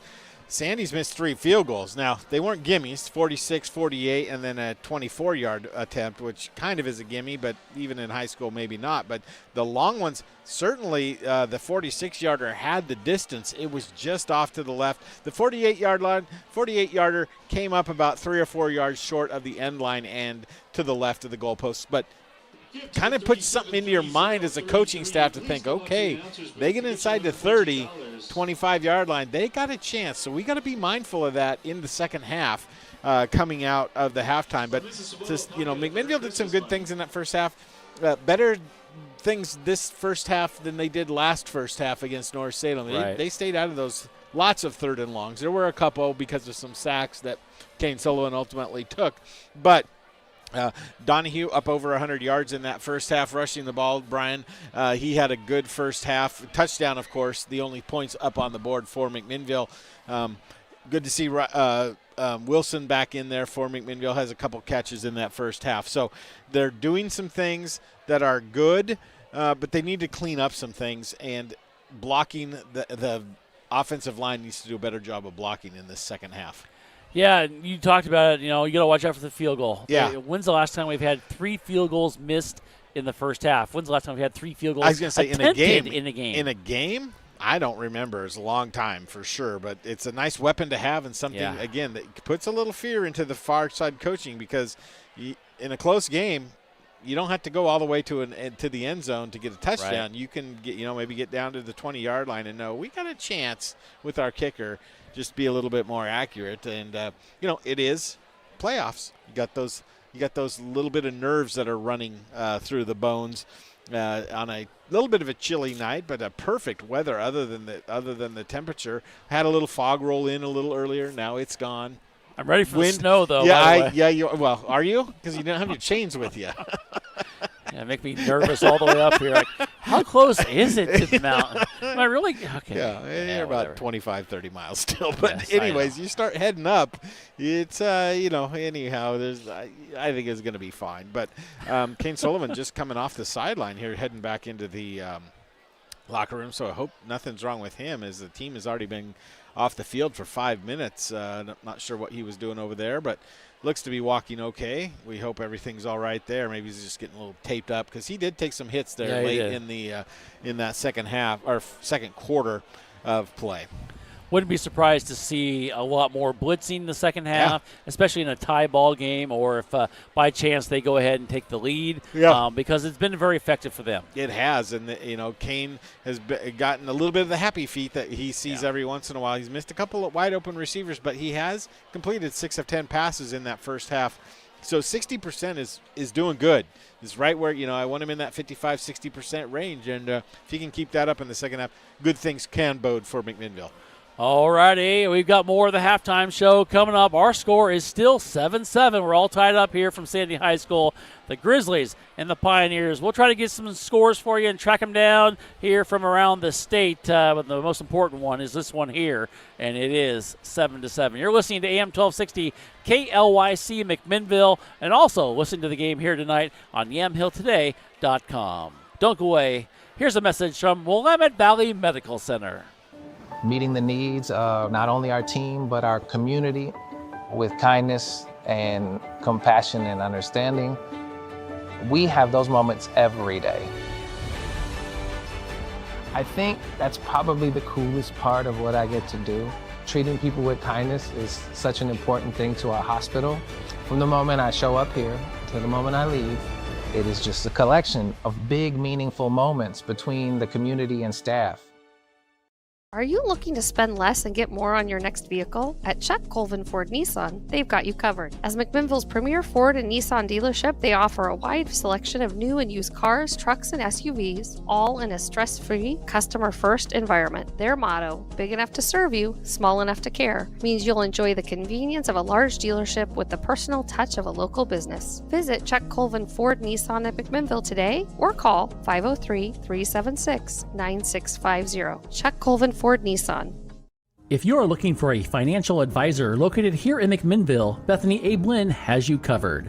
She has a holistic approach and understands what is most important to you, using an established process to build personalized strategies and partnering with you throughout your life to help keep you on track. Her investment philosophy is a long-term approach with an emphasis on quality, durability, historical context, and common sense. Give Bethany at Edward Jones a call at 503-472-0555. What's stopping you from going to school and learning new things? Or buying an old car to make it new again? Do you dream about building a business, exploring new places, or even buying your very first home? Whatever you're trying to do, On Point Community Credit Union can help you do it. With low-interest loans, credit cards, business banking, and more. On Point. People are the point. Federally insured by NCUA. Equal housing opportunity. Dear fall colors, check out Toyota's crisp, bold lineup. There's the rugged Tacoma, the spacious Highlander, and 4Runners and off-road icon. Color me impressed. Toyota. Visit toyota.com to learn more. Toyota, let's go places. And welcome back here to the halftime show. Brian Ayers along with Jeff Ivey. And Jeff, our score here is 7-7. And what a first half it was. Pretty much really good for the defenses. It was, Brian, as we look at the statistics here in that first half. You mentioned the score, 7-7. That's the most important game. But everything is pretty darn even when you look at some of the statistics. Total yards for McMinnville, 151. Sandy, 169. 26 plays for McMinnville, 36 for Sandy. So that's a little bit of a gap they have. Both teams have 40 passing yards. McMinnville, 6 of 10. Sandy, 5 of 13. And rushing, 111 for McMinnville, 129 for Sandy. McMinnville would have quite a bit more if it wasn't for many sacks that Kane Sullivan has had tonight. 2 penalties for McMinnville for 20 yards, 2 penalties for Sandy for 20 yards. The one big fumble for McMinnville is the difference in the turnovers. Each team has 2 punts, McMinnville averaging about 29 yards, and Sandy averaging about 34 yards a punt. McMinnville's had the ball just 10 minutes in that first half, and that is unlike them. They like to dominate the time of possession, while Sandy's had the ball 14 minutes in that first half. Micah Turin, the quarterback I mentioned, was 5 of 13 for 40 yards. Mateo Olamua has 14 carries, 102 yards on the ground tonight, averaging 7.3 yards per carry. Caden McMahon has 3 carries for -2 yards. James Richards, 4 carries for 22 yards. James Richards also has 4 receptions for 37 yards and the 1 touchdown coming from Micah Turin on the pass play. On the McMinnville side of the football, Kane Sullivan was 6 of 10 for 40 yards, no touchdowns, no interceptions in that first half. Riley Donahue, 122 yards on just 8 carries, but you take away that 82-yard run, he's got 40 yards on 7 carries, but he does have the lone touchdown. He's averaging 15 yards per carry tonight. Kane Sullivan, he's been sacked 4 times in the backfield tonight for 7 carries for -13 yards, and Taylor Cardahan's carried the ball 1 time for 2 yards. Bryce Wilson, 2 receptions for 17 yards, and Caleb Long, 4 receptions for 23 yards. There was 4 consecutive plays where they went to Caleb Long and he made 3 catches on those plays, and that was an important stretch of the game, Brian, for McMinnville. Looking at some of the statewide football games that we have access to get some scores for you. We have Jervis 22, Lowell 6. We've got Sandy M. Christian 14, John F. Kennedy out of Mount Angel 7, Taft 21, Sisters 6. Have a Cascade 28, Malala nothing. Cascade has been a pretty good football team at the 4A level this year. Seaside leads Henley 28-21 in the third. Scappoose 21, Hidden Valley nothing. We have Glencoe 21 over Lebanon, a team that McMinnville played earlier this year. They actually played both of those teams earlier this year, and McMinnville I believe beat Glencoe, did they not, earlier this year? Yeah, they won 35-28. McMinnville was dominated by Lebanon, so good things going on for Glencoe so far. That's at the half. We have Wilsonville 28, Bend 14. Silverton 35 over LaSalle. That's in the second quarter. Tigard 19, Lincoln nothing in the second quarter. West Salem at the half over Westview 14-0. We have a Newburgh, Oregon City score of 13-13 at the half. And let's see, Sherwood 14, Nelson 14 at the half. Sprague 21, Clackamas nothing in the second quarter. Central Catholic 17, Ida B. Wells 0. Mohawk beat Riddle today 44-6. Powers beat Eddyville 51-6. We're getting into some of those smaller schools. 58-30, Cross Point Christian over Chiloquin. North Lake 51, Triangle Lake 33, Jordan Valley 12, Echo 53, North Douglas 70-6 over Glendale. Wow. So those are some of the main scores we have right now. Brian, we have a Westview 46, Southridge 7 already final. Last week. Well, if I looked at the scores and saw the first, that's the only I hope one. I was, So you're I was good. probably You're good. announcing scores from last week too. Sorry, everybody, but anyways. In September. Yeah, exactly. Last on the 7th of September. 2000. Both teams were 0. Yeah, anyways. But we was able to find some scores. I'm thankful for that. Which is great. So, so if, we'll continue to monitor those. Of course, the winner of this game is going to get the winner of the who was it? I can't now. South Medford and got the bracket there. Yeah, it's right here. The winner of this game will get South Medford. That's soccer. It's not going to help me much, is it? There we go. The winner of this game will get South Point or Jefferson. There you go. Yeah. So sorry. It's okay. Big things here. So it was a huge second half. Yeah. Both teams. Also, the other thing to let you know. Today earlier, you see Sprague was defeated by volleyball. the Saxons in volleyball in the semifinals, and then the Saxons go on to lose Oregon City in 3 sets this evening. So that's a tough one. Can you look at the 4A? Yes, we can, but we're going to take a break okay, here. Let's do that during the break. So we're still here at halftime here as we get ready for the second half. Still tied up here at 7. McMinnville and Sandy. We'll be back here after this timeout. Here's a message from Willamette Valley Medical Center. Meeting the needs of not only our team, but our community with kindness and compassion and understanding. We have those moments every day. I think that's probably the coolest part of what I get to do. Treating people with kindness is such an important thing to our hospital. From the moment I show up here to the moment I leave, it is just a collection of big, meaningful moments between the community and staff. If you're looking for a financial advisor located here in McMinnville, Bethany A. Blinn has you covered. She has a holistic approach and understands what is most important to you, using an established process to build personalized strategies and partnering with you throughout your life to help keep you on track. Her investment philosophy is a long-term approach with an emphasis on quality, durability, historical context, and common sense. Give Bethany at Edward Jones a call at 503-472-0555. I'm Mark Hartzell, and I shop at Big Box Returns for all my furniture.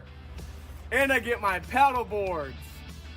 Big Box is 5-piece, brand new dining sets. Big Box is 800 count sheets. Holy cow, that's a lot of count. Big Box is sheepskin rugs. We're open every Saturday and Sunday 9 to 5. We are located right across the street from the Yamhill County Fairgrounds. Come on down. And we'll come back as we are here at the halftime show. We're a couple minutes away from kickoff here as they put 2 minutes back up on the board. Just a reminder, we have Oregon State football tomorrow. The Beavers will be live here on AM 1260 at kickoff at 12:30. 12:30. Pregame show at 10:30. And then that's exciting. Also exciting is you've got McMinnville soccer football tomorrow at 6 o'clock at home. Yep. And big game against Franklin. Yeah, so that's, this is the, I believe it's the quarterfinals. I believe they played them once. I believe Franklin won that game. Okay, well, but there's some.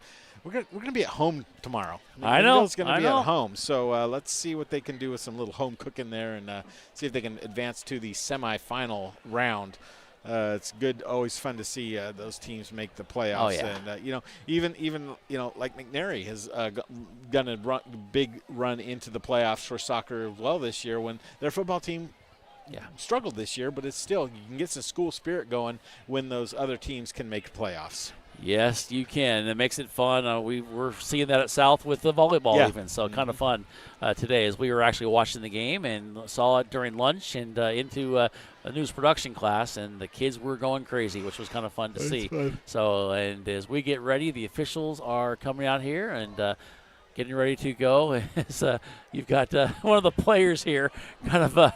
Which one? He's kind of getting a pep talk to the official here. Oh. And kind of funny, and I think they're just having fun, getting ready to go. As now they're talking to him, as I think it's just all in jest and having fun with it. And I believe we're still 30 seconds away from the clock. I was gonna say that official looks like he could take somebody down. He's a pretty big dude. Oh, yeah. Bet he played some football in his day, back in the day. Yes, he had. We've got everybody out here waiting for the clock to get down to 0 and. Get out here. The good thing is for McMinnville, Jeff, is to get the ball to start the second half. Bad thing is they've only had one really big play. They got the score. Otherwise, Sandy, I mean, they stopped them. They have done a good job on defense to cause some challenges for McMinnville. Challenges, yes, I like that. Yeah, I like you that. like that? I do. Challenges. But let's see how they can overcome those challenges here as we get ready to start the second half. All righty. As you got Donahue back to receive and Ackley. Both at about the, it's kind of the 9-yard line, inside the 10 somewhere. And here is Torres. He's going to kick it long, and it's going to be taken at about the 4, maybe the 5. They're going to fake the reverse. They're going to do the reverse. Here comes Donahue at the 20, the 25, the 30. One guy to beat. That's the kicker. He's going to try to cut it up, and he's going to get taken down by Torres, the kicker. A nice play by the Grizzlies to get things started, and a nice run by Donahue. Boy, that was tough to see the handoff, whether it was a real handoff or a fake handoff in that play down by the 10-yard line, Brian. But excellent job by McMinnville to spring a little surprise on Sandy coming right out of the halftime break. I'll tell you, Jeff, you said it was tough. It was right in my wheelhouse here. It's the only place I could see the ball, and that's right where he was. Nice. It was like a picturesque window. Nice. Donahue getting the ball, handed it off to him. All righty, here we go. Big play by McMinnville. Let's see if this gets their offense started. Here comes Sullivan. He's going to hand it off to Donahue, keep things rolling. He's going to bounce it to the outside, and he's going to get about 3 yards. They're going to get to the 40-yard line. Give them 4 there on the run, and going to be second down and 6. Something we didn't see a lot of in that first half was the two-back set right there with Carnahan out blocking in front. So let's see if they do that a little bit more here in the second half. And take a little pressure off of Kane. Yeah, I think so. But Carnahan, we haven't seen him run with the ball, and he's a big runner. Yeah. He's in that almost a slot position, wide receiver position here on the near side now. And Donahue's going to do a reverse, and they're going to get it here on the near side. Here comes Wilson. He's going to try to go. There's a flag. Wilson's going to get hit and wrapped up at the 38-yard line. And then there's Sullivan, who was blocking down, holding his knee at the 38 as well. And that's not a good sign there. And hopefully he's going to get up. He's going to try to get up. He's shaken up definitely. And Sullivan, who came out and tried to block for Wilson, and he is hurting his right leg, and hopefully he's going to be okay. And he is going to limp back to the huddle. He's trying to tell the guys who came out here, ladies who check on him, like, I'm fine. Yeah, well, he still has to go off for at least a play because they stopped the play. But Unfortunately, that's going to be a 1-yard run, but then a 10-yard penalty back to the 50-yard line, Brian. Yeah, and that was all for naught because of that penalty, knowing that, unfortunately. And here we go as the clock is running. And they are going to put a new quarterback in. We haven't said this in a long time. He's only played one game. Drew Bison is in there, and Bison is the junior. And here we go, and snap, and it hits Bison, goes in the hands of Donahue. Bison was not ready, and Donahue takes it, and he goes forward 2 yards, and they got lucky there. And here comes Sullivan. Yeah, and Sullivan's still getting there. I think he's talking to Tomlin, I believe, and he's going to jog back into the huddle, kind of limping still. Yeah, I was going to say, there's a limp noticeable there. Oh, that's a tough one. And Bison had no idea, Jeff. We got lucky to get a couple yards back there as they do get into the 48-yard line. Going to be 3rd down and call it 14.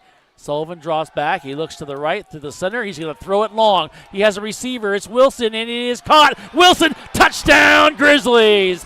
Bryce Wilson. The pass was perfect. And, Jeff, and there's a defender there, too. There was a guy there. How that ball landed in there and into the hands of Wilson, I don't know. Great coverage there, but a better thrown ball, and that's what Bryce Wilson can mean to this offense, Brian, on that 48-yard touchdown pass from Kane Sullivan to his fellow senior on the play. Yeah, he was right there defensively, and Wilson is the key tonight so far, Jeff, even though he's only had a couple big plays, but he was the key all season long. They really missed him when he was injured. They did, and it's nice to see him back out there running deep into the field. They are going to go for 2. Grizzlies are after getting that big touchdown, and here is the snap, and there's flags and whistles and everything else. And that's a tough one. Is that a shift, I believe? We have a penalty on the swinging gate conversion. And let's see, the Grizzlies now are going to kick the ball, it looks like. And that's a tough one there, as they will really want to go for 2 there. And now they are going to kick the extra point. And after catching the long touchdown, Wilson will come on to kick the extra point. And we also missed him kicking the extra points, too, while he was out. Yep. Here's the long extra point. The snap is good, the kick is up, and the kick is good as well.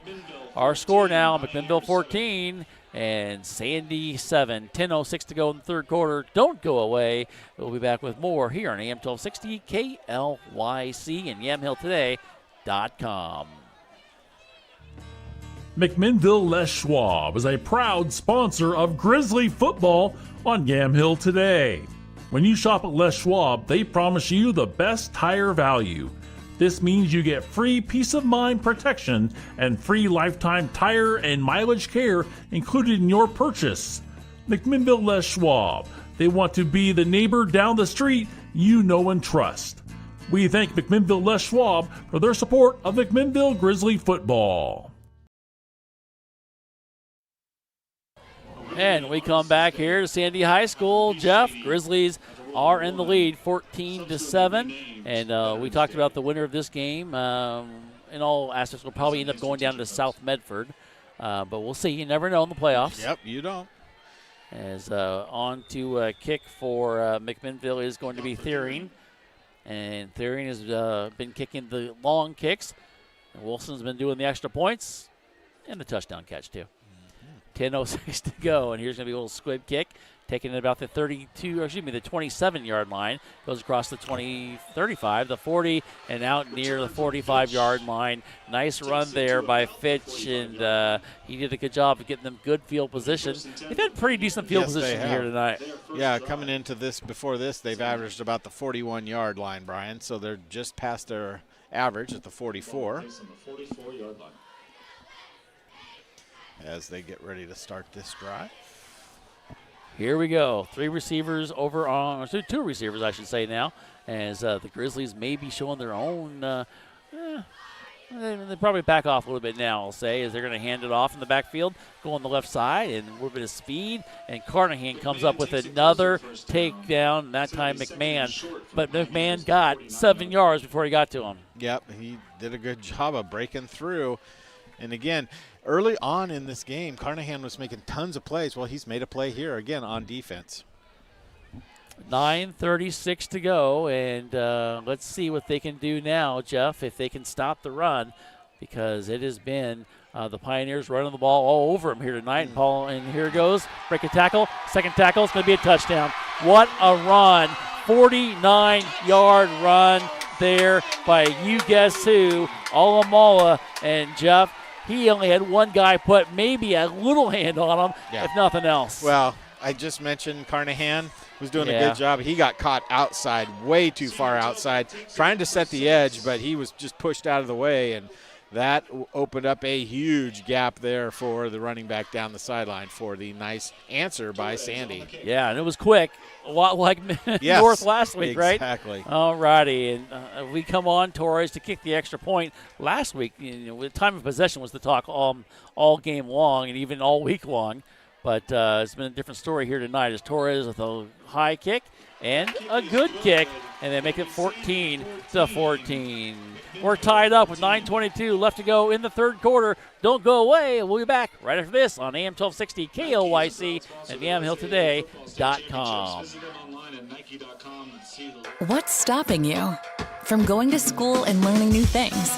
Or buying an old car to make it new again? Do you dream about building a business, exploring new places, or even buying your very first home? Whatever you're trying to do, On Point Community Credit Union can help you do it. With low-interest loans, credit cards, business banking, and more. On Point. People are the point. Federally insured by NCUA. Equal housing opportunity. Dear Style, Efficiency, and Performance, glad we're on the same team this season and every season. Let's keep huddling up and going for it. Toyota, let's go places. All righty, 9:22 to go. We've got a tie ball game here from Sandy High School. The Pioneers answered. They answered quickly, and they did it on the ground once again. I'll have to get some stats there on Alamala because he has had a great game. The ball is taken. It's going to be returned to the 1 yard line. They're going to do a fake reverse this time. Going to roll it around the right side, and they almost lose the ball at the 20-yard line. And just, he held on to it. Ackley, as he got hit, and the ball just kind of, his arms went forward, but he held on to it, and that's where the Grizzlies will take it there as they do mark them at the 19. Or the 20. I kid you not. All right, they moved up to the 20. We'll take it. That was the 19. The one official came in, and he moved it up another yard. Oh, it makes it fun. It does, I guess. Okay. Here we go. 1st and 10 with 9:15 to go. Sullivan is in there. And he's got two receivers over on the far side. Good snap. They're going to fake it. They're going to throw it. Have a receiver. Ackley, and it bounces off his shoulder pad. It was there. He took his eye off the ball. Bounced off shoulder pad. Incomplete. Yep. You gotta follow all the way through on the play, and you can't turn your head upfield early, Brian. And that's exactly what happened there. It was a great pass. May have heard some footsteps as well, right? Yes, but you're a wide receiver, and so. Just saying. Yeah. Anyways, it was a great pass, and it would have been a first down. Would have been about 12 yards maybe. All righty, so they come out here at 9:10 to go, and they go around the right side, and they're going to get across the 20 and down to 24. That's Donahue, and gets there, and it's going to bring up 3rd down now. About 6 to go. Donahue ran into the backside of one of his blockers out there. As I say, they at the 24. Please tell me. Okay, I was going to say he's going to put it down to the 25. You know they would. Yeah, it's right, the just 24. For you, right? So 3rd and 6, 8:45 to go. 3rd quarter, tied 14-14. Here we go. 3rd down, as Jeff said. Handoff. No, it's going to be a keeper. Sullivan's going to throw it across the middle. Has a receiver. His double is lost. And did it go to the ground? It did, because it was up in the air. Long had it and kind of bobbled it while being hit by 2 guys. And it goes down, and it is incomplete. Going to bring up 4th down for McMinnville. Play was there to be made again, Brian, by the wide receiver. It was a tough play, but he had an opportunity to haul it in. Good defense there by Sandy to knock the ball out of his hands.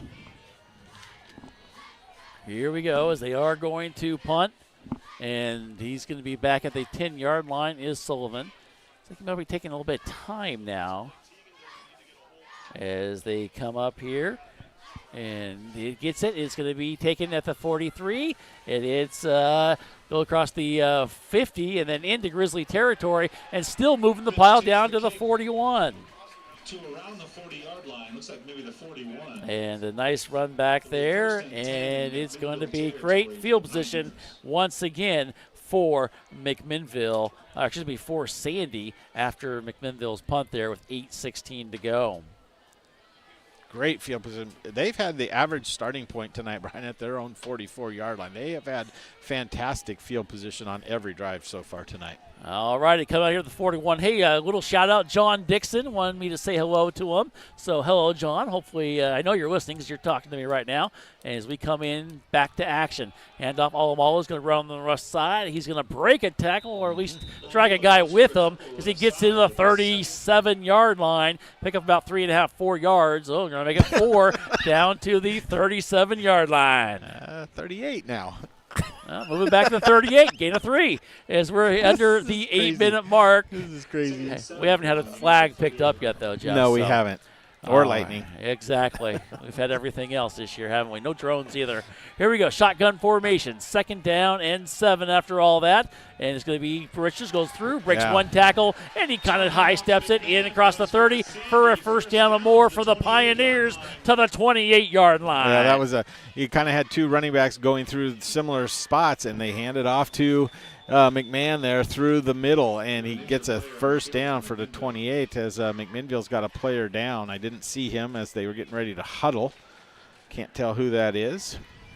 They're going to go look at him, and we'll go ahead and take a break with 7:41 left to go in the 3rd quarter. We're tied up at 14. Pioneers, they are threatening our score. As I said, 14-14. We'll be back after this timeout from Willamette Valley Medical Center. Meeting the needs of not only our team, but our community with kindness and compassion and understanding. We have those moments every day.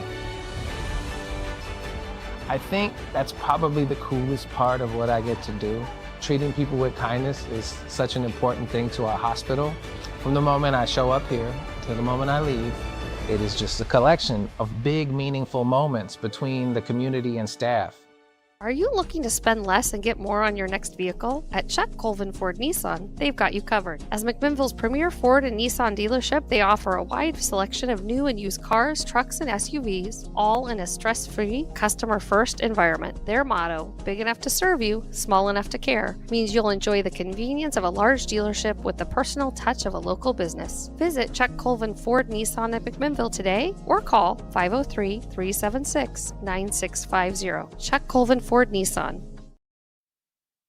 And as we come back, the man gets the handoff. He just powers through the middle and just keep pushing, driving the thing back, and it gets to the 25-yard line, and that's where they'll keep it. Hard-fought 3 yards there. He ran through one arm tackle by McMinnville, and then there were a host of white jerseys there to bring him down. 2nd down and 7. We're under the 7-minute mark now, and Alamalo's going to get it rolling on the right, the middle, and he gets to the 20-yard line, and he is going to pick up about 4 yards. Mark him back at the 21. There's where they're going to mark him. I tell you what, that was a nice job by Alex Kellner there to be in on the play, Brian, to have the initial contact. He's playing with some, it looks like a cast or something. His right arm is wrapped up. You might be able to see it there, but he did a good job of staying home and limiting that to a 4-yard gain. Here we go as they come in with 2. Is that McMahon and Alamalo in the backfield? They're going to hand it to Alamalo. He's going to go and he's going to try to break it to the outside, and it's going to be No, it's not going to be Carnahan. It's Kellner again. Is it Kellner? It is. In the backfield quickly. Is that going to be a loss of 2 on the play? You can see it better. Yeah. What, you don't like that post? I don't like this post. I'm trying, Jeff. Yeah. You saw it. Yeah. I saw a 3 on his jersey, and that's about it. Flash. But now, Jeff, this is a big play here. Yeah. 4th down and 3 with under 5:55 to go now. Yeah. 4th field goal attempt tonight for Sandy. This one, they're going to look like they're going to put it down at just shy of the 29-yard line, so a 39-yard field goal here. It's the first time we've seen 4 field goals attempted in a ball game. It's pretty impressive. You got to figure he's going to make one. He's got the leg. Torres Going to put a foot into it. He does, and it is going to be long enough, and it's going to be straight up. That was perfect. That was good, really, for distance of about 59, really, and he gets it and makes the score 17-14. What a kick there by Torres, and you talked about that being a weapon, Jeff, and they just used that weapon right now to take the lead with 5:26 to go in the third quarter. Don't go away. We've got more great football going on here at AM 1260 and YamhillToday.com. What's stopping you from going to school and learning new things? Or buying an old car to make it new again? Do you dream about building a business, exploring new places, or even buying your very first home? Whatever you're trying to do, On Point Community Credit Union can help you do it. With low-interest loans, credit cards, business banking, and more. On Point. People are the point. Federally insured by NCUA. Equal housing opportunity. Dear fall colors, check out Toyota's crisp, bold lineup. There's the rugged Tacoma, the spacious Highlander, and 4Runners and off-road icon. Color me impressed. Toyota. Visit Toyota.com to learn more. Toyota, let's go places. As we come back here, Torres puts a foot into it. And Jeff, the first time tonight, he kicks it into the end zone, and there will be no return for McMinnville. And they'll have it now, 5:26 to go, trailing 17-14. First time they've trailed in the game tonight, Brian.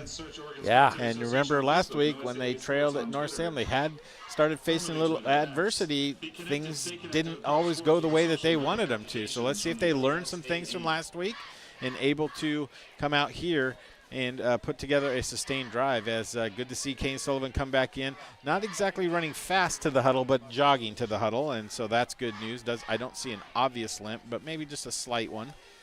And that's okay, right? Yep. We'll take that, especially after that throw he threw to Wilson earlier.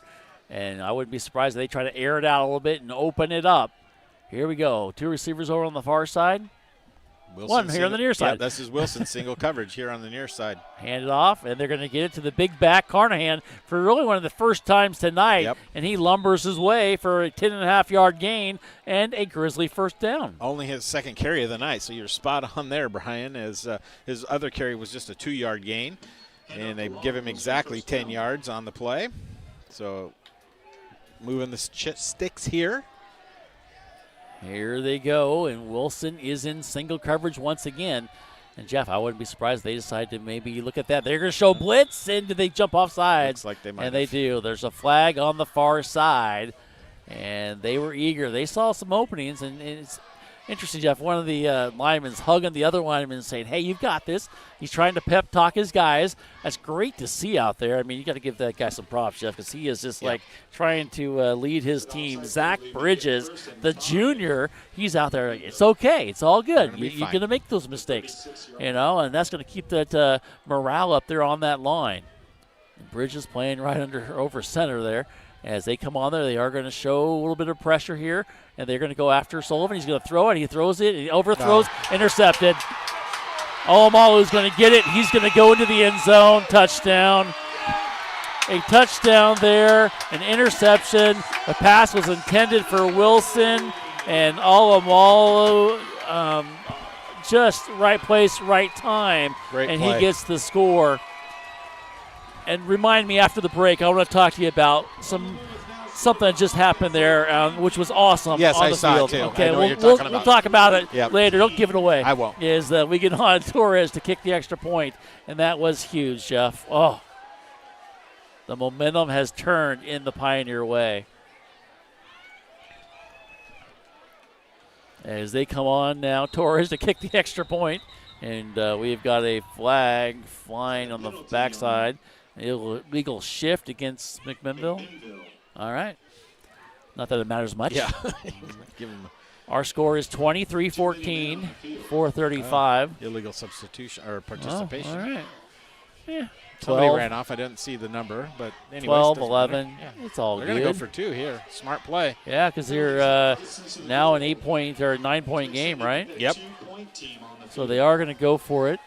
And it is let's see, trying to see through the through the window here. It's really small, but they are going to change out some guys and come on there. Bringing some big hosses up front. Yeah, bringing the starting offense. While they do that, Jeff, Zach Bridges, he came over to Wilson afterwards and ran over there and said, "Hey, it's all right, buddy." Helped him up. Yeah, that was awesome. That's impressive. I've been impressed by Zach Bridges here this ball game. He's been fun to watch. Yeah. And just the great sportsmanship. Is here we go, handoff, and they go right up the middle, and they get the 2-point conversion.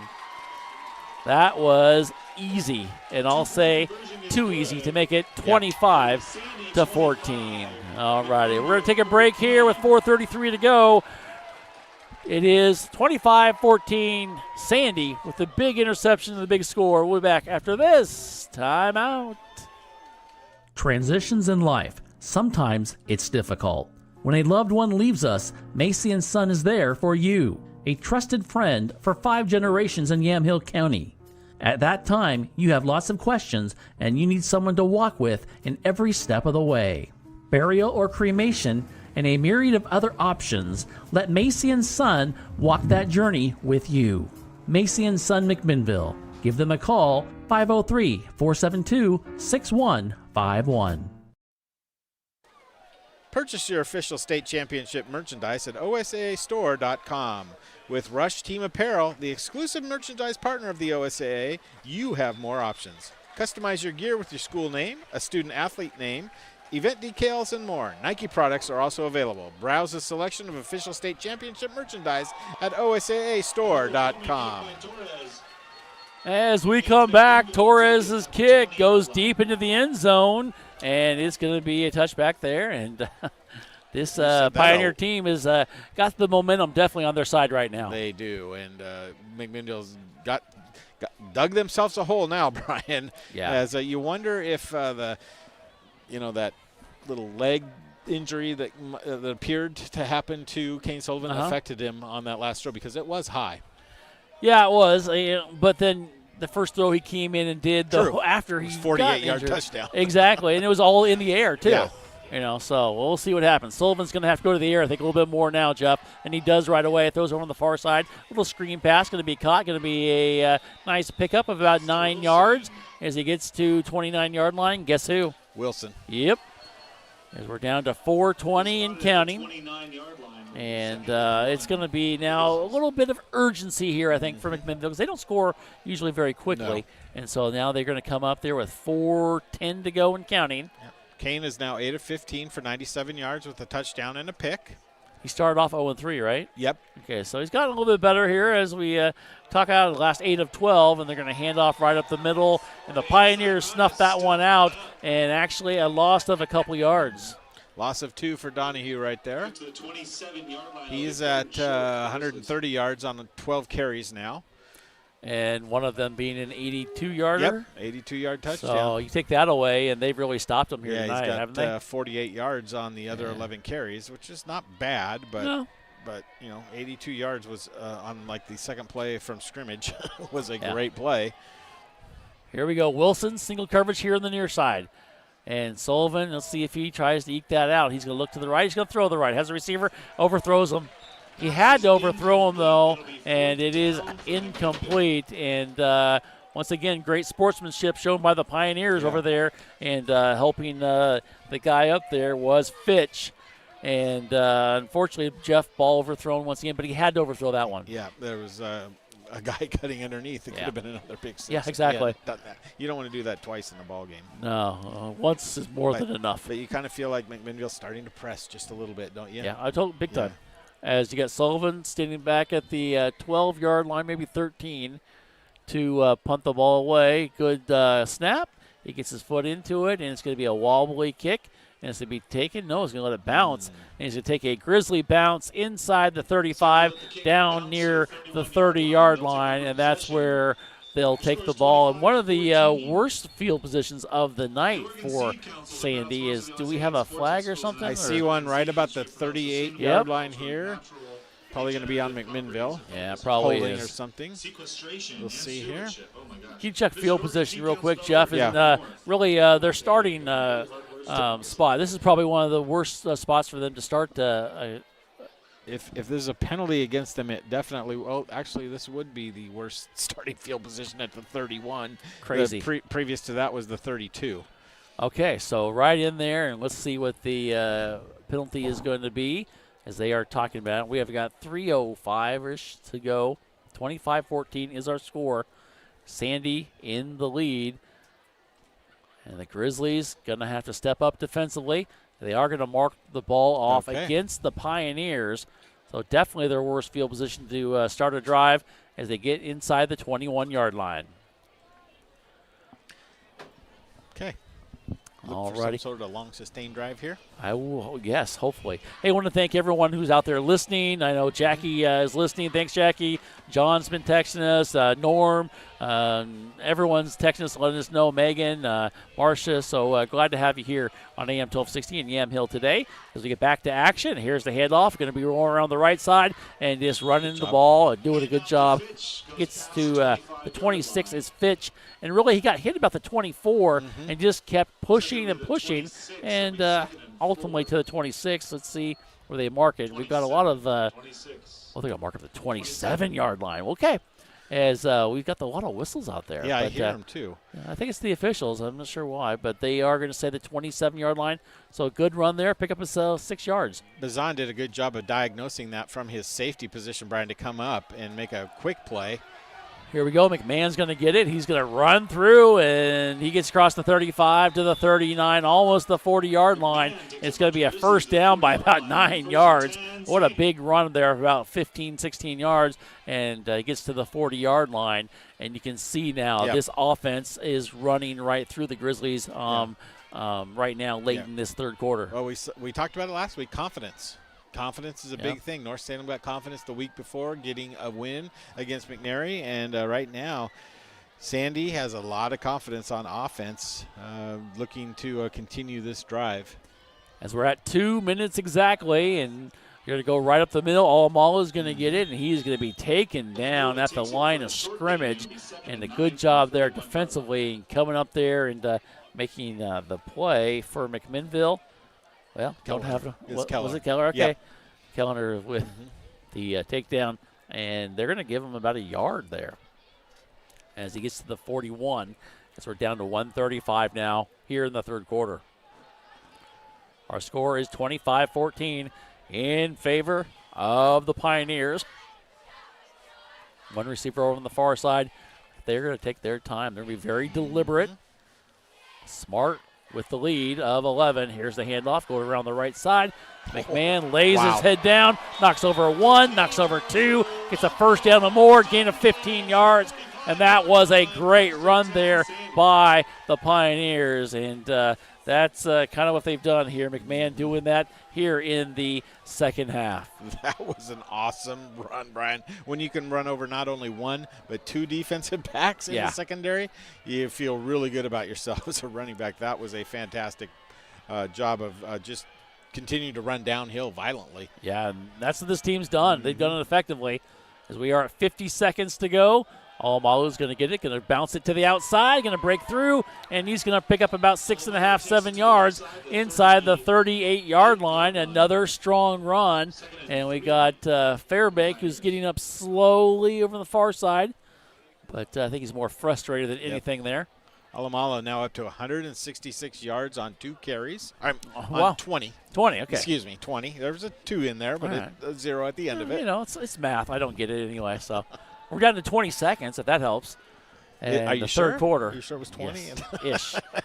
And here we go. That light being out is just it's funny. Well, I'll tell you something here in a second, too, Okay. as they hand off to Alamala. He's going to go around the right side now. Breaks one tackle, stiffs arm another guy, gets inside the 25, and he pushes a guy out of bounds, and he follows him out of bounds as he gets to the 21-yard line. And it's going to be a first down with 1 second to go. Look at the scoreboard, though. And, it is flashing. What is the movie that they kind of have the we'll figure it out during the break, but they have, like, the stars and, like, everything lights up. We'll talk about it later. Okay. We'll figure it out. I'd know it if I heard it, I bet. Yeah, you probably would. It was a popular one. As we get down to 1 second to go here in the third quarter. And Turin, shotgun formation. As they are going to hand off to Alamalo, is going to bounce it to the outside, and he's going to get about a yard, and Kellner gets him down to the 20, and that will end the third quarter of play. After 3, it's 25-14. Pioneers in the lead. Don't go away. We'll be back with more after this here on AM 1260 and YamhillToday.com. Transitions in life. Sometimes it's difficult. When a loved one leaves us, Macy & Son is there for you, a trusted friend for 5 generations in Yamhill County. At that time, you have lots of questions and you need someone to walk with in every step of the way. Burial or cremation and a myriad of other options, let Macy & Son walk that journey with you. Macy & Son McMinnville. Give them a call, 503-472-6151. Are you looking to spend less and get more on your next vehicle? At Chuck Colvin Ford Nissan, they've got you covered. As McMinnville's premier Ford and Nissan dealership, they offer a wide selection of new and used cars, trucks, and SUVs, all in a stress-free, customer-first environment. Their motto, big enough to serve you, small enough to care, means you'll enjoy the convenience of a large dealership with the personal touch of a local business. Visit Chuck Colvin Ford Nissan at McMinnville today or call 503-376-9650. Chuck Colvin Ford Nissan. As we come back here, Sandy High School, fourth quarter. Here we go as the Pioneers lead 25-14. Here they get it, and they're going to go. McMahon's going to roll around the left side, jumps over a defender, gets inside the 10-yard line, still on his feet inside the 5. Finally knocked out of bounds, but down inside the 2-yard line, it looks like, from this spot. And another tough run by McMahon. Well, that was an impressive run by him, but I tell you what I really appreciate on that play, even though it was a big gain, was Kellner down the field making the tackle out of bounds 18 yards from the line of scrimmage where he lined up. Yeah, unfortunately, they gave him a lot of space there. Ugh. Here we go. Would be surprised if anybody but McMahon gets this here in the backfield as we're inside, they mark him inside the 3-yard line. Go ahead. I have him at 71 yards. All right. Here's the snap. Guess who? And McMahon goes in for the score, and that's a huge one right there. And he gets the score, and that's going to make the score now 31-14. That's a backbreaker. That is a big-time backbreaker for McMinnville. They're going to have to come, and they have to come out here and score quickly now, and they are going to kick the extra point. Torres is on to do that.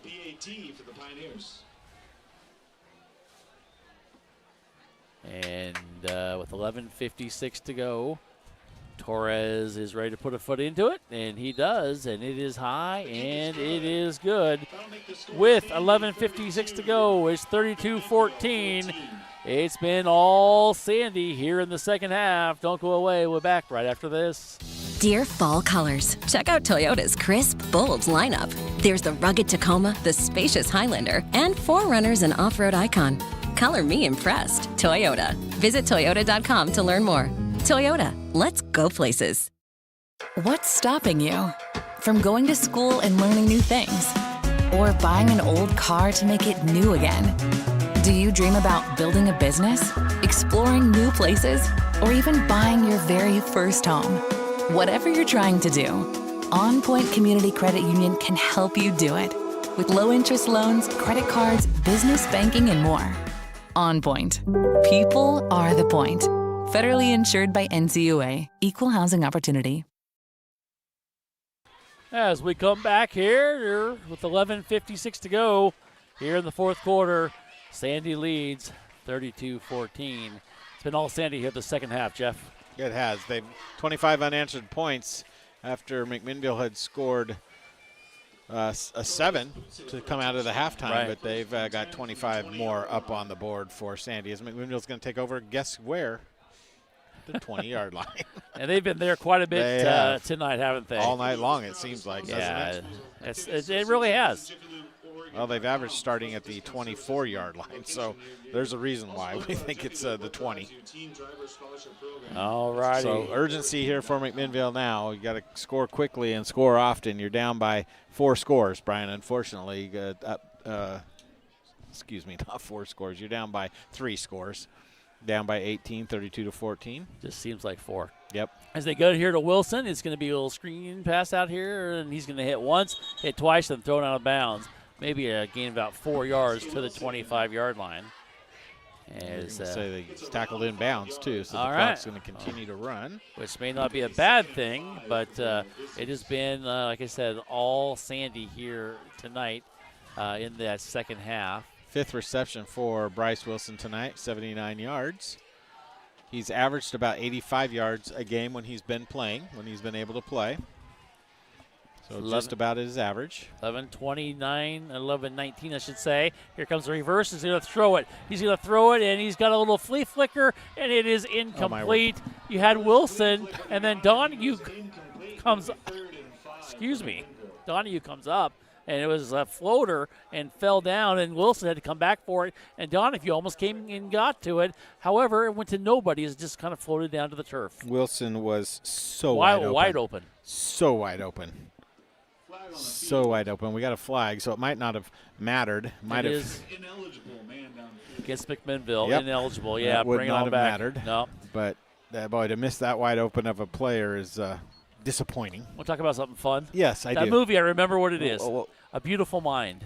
Oh, yes. And they look and they kind of push, and he sees all the lights and everything. That's my scoreboard. You got a beautiful mind, Brian. Yes, I do. I can see all the lights in there. So 11-11 to go in the ball game. 32-14. After the penalty, moves it back to the 20-yard line. It is second down, and here comes Sullivan. He's going to drop it off. Pressure was there. He gets thrown on his back and is incomplete. Tried to drop it off to Donahue, but great pressure there. I believe that's Fitch who was there for the Pioneers, as well as I believe that may have been Richardson, and they got there quickly and knocked him down, knocked him backwards very quickly. Well, but the cool thing is, too, they helped him right back up. They did. I mean, they did. Got to give it to them. But again, the quickness in that defensive front has caused McMinnville Big time. kinds of problems this year, and we saw it there again on that play. All righty, as they come out there and trying to get something going. Wilson, long, Carnahan right here. Sullivan drops back. He's going to look it up. He's going to float it for somebody. Not sure who. You had three guys kind of in the middle of nowhere, and Long just kind of looks down and is like, can't believe it. And, Jeff, they're going to have to come out here now, and they are going to punt with 11:03 to go here. And it has just been a tale of two halves. It was tied at the first half. Yes. And it was really pretty even. But the second half, it's been all Sandy. It has been all Sandy. Sans one drive for McMinnville to put 7 points up. Yeah. That being the opening drive, where they only had to go 44 yards because of the great reverse on the kickoff return. But this is the fifth punt tonight for McMinnville, as going to be a low line driver out to 47-yard line or so. And really it bounced and hit about the 33-yard line, and it was going end over end and just kept rolling and rotating, and finally rotated out to the 46, and it could have been a lot worse.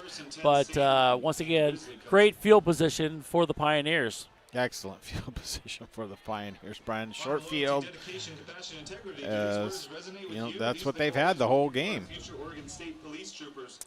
Yeah, and with under 11 minutes now, 10:56 to go. Wouldn't be surprised now if it's pretty much Sandy just kind of taking the time out and taking the air out of the ball here a little bit. As a great field position once again in Grizzly territory. Well, as a team, you're averaging 7.5 yards per carry, so really no reason not to keep running the ball. And guess what? McMahon's going to roll around the left side. Long kind of tripped him up more than anything and stopped it after a couple yards. Another hard run there, but he gets inside the 44-yard line. And the key thing is for them, the clock's going to continue to run. That's all they want. Yes, it is. They got enough points now. They just need to keep a hold of the ball. So we come under 10.5 to go. And just going to wait for that back judge to put his hand up in the air is my guess before they snap it, although they go a little earlier than that. Fake handoff one way, and nice run. Who is it? Who do you think? Olamua. Yeah. He got it, ran to the left, Jeff, and just kept going, and he got a first down or more. Too easy. Gets inside the 30-yard line. I got him 1 yard short of 200 on the night, Brian. Well, not a bad night at the old football no. game. I'm guessing he's going to get that 1 yard here, whether you want to give it to him or not, right? Probably so. We're at under 10 minutes to go now. It is 32-14 as the Pioneers do lead on top of the Grizzlies. Turin, shotgun formation. He's going to hand it off. Here is 200 yards plus. Gets inside the 20-yard line and then out of bounds. And Alamo does get his 200-plus yards on that run right there. Yep, he's just had a fantastic game. Both him and McMahon, quite honestly. They're going to mark it at the 18, so a gain of 11. He's going to put him at 210 for the night, Brian, on 24 carries. Yeah. And you can just kind of see the body language of McMinnville is not great now as the clock is coming down under 10 minutes to go. As they look up, realizing that there's a big mountain to climb, and I'm not talking about Mount Hood off to our right. Almoa's going to get it again. He's going to spin his way and trying to stop him, but maybe just a couple yard gain there. Seahaver. Yep. And Seahaver did a good job of just grabbing the jersey and doing there is a flag down at the 19-yard line. Tough one. Want to stay in shape? Be involved in a sport you love and earn money in the process. Become an athletic official. There's a shortage of officials in Oregon, and we need you now more than ever.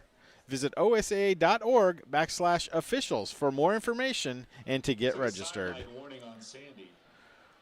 All right, they're going to call a sideline warning, it looks like, on that, which is interesting. Is they it's more than a warning. They're calling a penalty. I was going to say, it's going to be, they're marking the thing off, and Coach Dill was smiling up here. And, well, when you're leading 32-14, you should be smiling down there. And they are going to mark it off. Not sure. As the PA announcer is saying he's not sure what the call is, which is kind of fun, That's too. funny.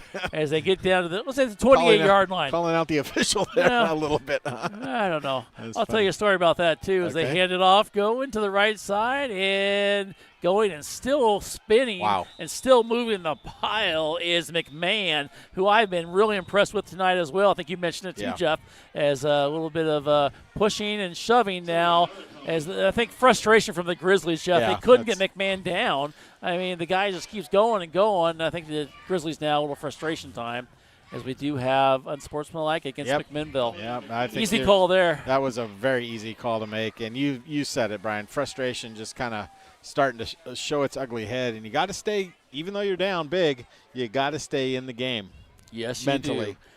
We're here tied, I wish. We're here with 9:09 to go. It's 32-14. You're listening to Grizzly football here on AM 1260 KLYC in McMinnville. Also yamhilltoday.com. Funny story. I almost got thrown out of a football game as the PA announcer doing freshman football because I said another flag on the play, and he didn't like my tone, and I got a warning.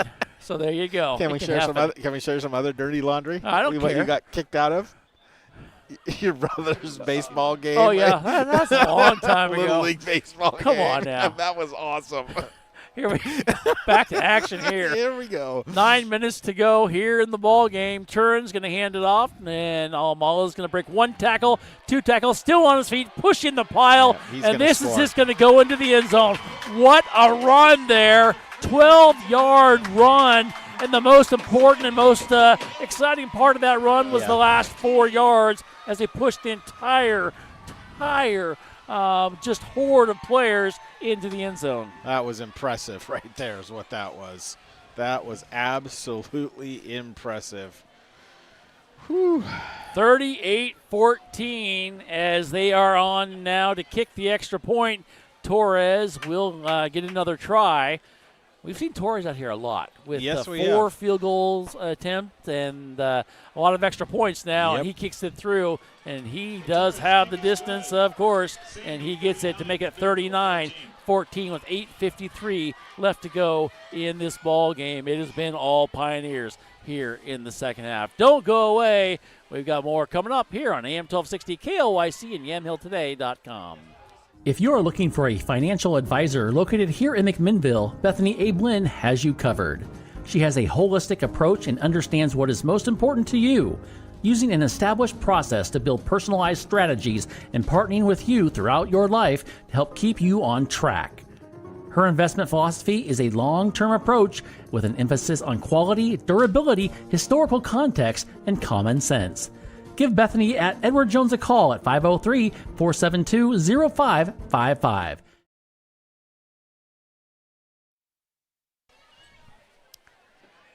On Point Community Credit Union is a proud sponsor of OSAA state championships. On Point is Oregon's largest locally headquartered credit union, serving more than 539,000 members. Visit onpointcu.com. On Point is federally insured by NCUA Equal Housing Opportunity.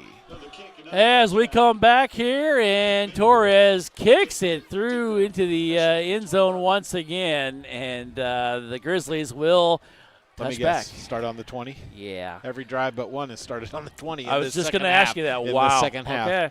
And the other one was on the opening drive where McMinnville started their drive on the Sandy 44-yard line, Brian. So 39-14. And, wow, Sandy just came out in the second half and just exerted some domination here, Brian, over McMinnville, who really have been struggling since their first drive of the half. And really, you take away a couple big plays, Jeff, and they have done pretty well defensively the entire ball game. As we come out here with 8:53 to go, 39-14 is the score. Here's the pitch to Donahue. He's going to go across the 25 and then scoot his way out of bounds at the 27-yard line, pick up about 7 yards as he gets it there for the Grizzlies. Nice run there. Haven't done the option much here in this second half either. No, I think they kind of got out of sorts a little bit. Now you're down, Jeff, and you've got to start trying to come up with some big plays here, and that's what they've tried to do. The nice thing about that play was he stepped out of bounds, so stopped the clock. Yes.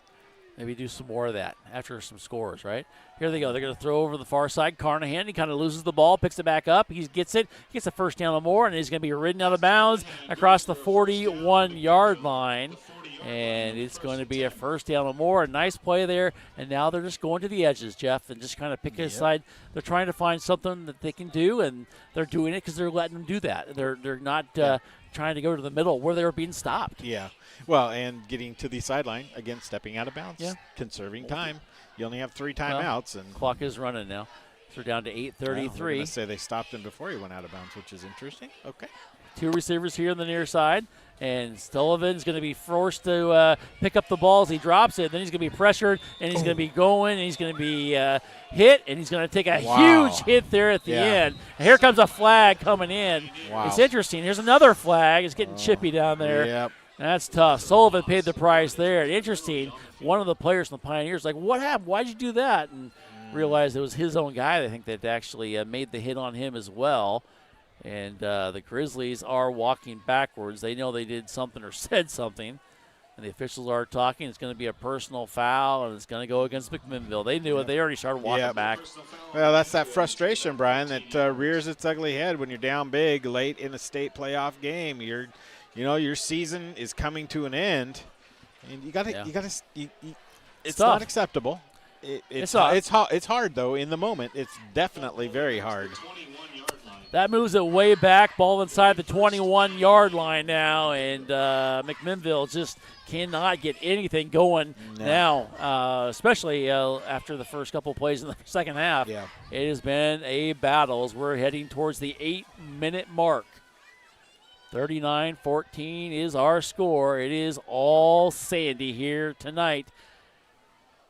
2 receivers here on the near side, 2 on the other side. Bad snap. Sullivan's fortunate to get it. He double pumps, throws it up for Long, and does Long come down with it? He does. It's going to be a big catch, and they're fighting for the ball still. The defender was there as well. They're saying McMinnville has it, but the defender was right there. That's one thing they have done well is defended the passes. And Grizzlies with a big catch there by Long. You got a good catch by Wilson earlier for the touchdown as well. But defensively, they have done a good job of being there. Yes, and 28 yards. You know what, last week, remember how there was, a 3rd and 40, a 3rd and 20, 3rd and 30. They almost converted that one right there, 1 yard short of the first down. Nice job by Long for his 5th reception on the night for 51 yards. We're down to 7:23 and counting. Sullivan, shotgun, trips here on the near side for the Grizzlies. Hand off to Donahue, a little confusion. And Donahue's going to get it. Not a huge gain, but again about 3. Gets into Pio territory to the 48-yard line and a big first down. 140 yards on 14 carries. Do the math real quick, Brian. That's, I don't know, 10 yards per carry. Hey, yeah, thank you. I was going to Google it later. Oh, my. Here we go. Back to action. 2 receivers here on the near side. We're at 7 minutes. Sullivan's going to throw it. He's got pressure. Drops it off to Long. Nice catch. Long catches it while being hit in midair as he gets to the 41-yard line. They pick up about 7 yards there for McMinnville. Kane 12 of 22 for 150 yards now. That's Long's 6th reception for 58 yards. Clock continues to move under 7. Here we go. Is just a second, I'll tell you what I saw here in Okay. just a second. Shotgun formation, and they're going to double pump. They're going to throw across center. Hit once, hit twice. 3 guys had it. McMahon almost intercepted it. Pass intended for Long. I think another guy may have tipped it as well, and it goes incomplete. One of the Pioneers, I think the lineman, lost his mouthpiece. Oh. Couldn't find it out there in the middle of the S. They have a big sandy S out there, Pioneer. In crimson and black. Yes, and I think it was in the white or the gray outline, and he picks it up and kind of looks at it like, ew, and then puts it in his mouth and gets back awesome. in there. I So missed that. yeah, it was kind of cool. You got to have it in, and you get those pellets in there. Num, num, num. They almost made the same stuff probably, but oh well. 3rd down and 3. What? No, we won't even talk about what they're made out of. Here's Donahue. He's going to get it, kind of go to the outside, kind of cut the corner, and he's going to get it. Oh. He barely got it. Here comes a flag in there, and it's going to come in at the end of the play. 2 flags out there. Actually, somebody else threw a flag. I'm not sure if that's going to be a hold or a face mask. One of the 2. We'll see here. They are talking. They are going to say it's against Sandy. It is going to be a personal foul. It would be a face mask, and it's going to move it forward. So with 6:26 to go here in the 4th quarter, Sandy does lead. Grizzlies, though, trying to move the ball a little bit for the first time really in a long time as they trail 39-14. And glad to have you here on this beautiful Friday night. Only the 3rd first down for McMinnville of the half and 7th of the game. 7th of the game, That's it. 3rd of the wow. Yeah. Okay. Well, we knew they kind of went dry there for a little bit, and that totally tells the story. Here we go. Sullivan drops back, double punts, throws across the center, has a receiver, and incomplete. Tried to go for it on the far side. More of a little tomfoolery than anything, and double pumped it, and it is incomplete. May have been Carnahan that he's gone for. Yep. I tell you, the sportsmanship out there. It's been really good. Thumbs up to the coaches out there. The sportsmanship from their team. Got to say it. They've been the best we've seen all year. Yeah, I agree. So. And Carnahan, what they looked like they were doing was trying to use his big body to shield the defender on his backside. And I don't know if he lost it in the lights because it looked like it kind of went through maybe his hands in the end zone. 2nd and 10 from the 21. Sullivan hands it off, and the ball's on the ground and then picked up. And a little miscommunication. Seahaver had to jump on it. I think it was trying to get it to him, but it does bounce on the turf, and he jumped back on it as we are under 6 minutes to go. Loss of a few there. It's now 3rd down and 13. Seahaver in the game, his first carry in several games that I can remember. Yeah. There is, looks like we're going to have a timeout called by McMinnville with 5:46 to go. All righty, 5:46 to go. We'll take the timeout as well. 39-14. It's been all Sandy. Don't go away. We'll be back right after this. Are you looking to spend less and get more on your next vehicle? At Chuck Colvin Ford Nissan, they've got you covered. As McMinnville's premier Ford and Nissan dealership, they offer a wide selection of new and used cars, trucks, and SUVs, all in a stress-free, customer-first environment. Their motto, big enough to serve you, small enough to care, means you'll enjoy the convenience of a large dealership with the personal touch of a local business. Visit Chuck Colvin Ford Nissan at McMinnville today or call 503-376-9650. Chuck Colvin Ford Nissan. Andrew Physical Therapy, Orthopedic and Sports Rehab wants to see you make a full and quick recovery so that you can get back into life and the things that you like to do.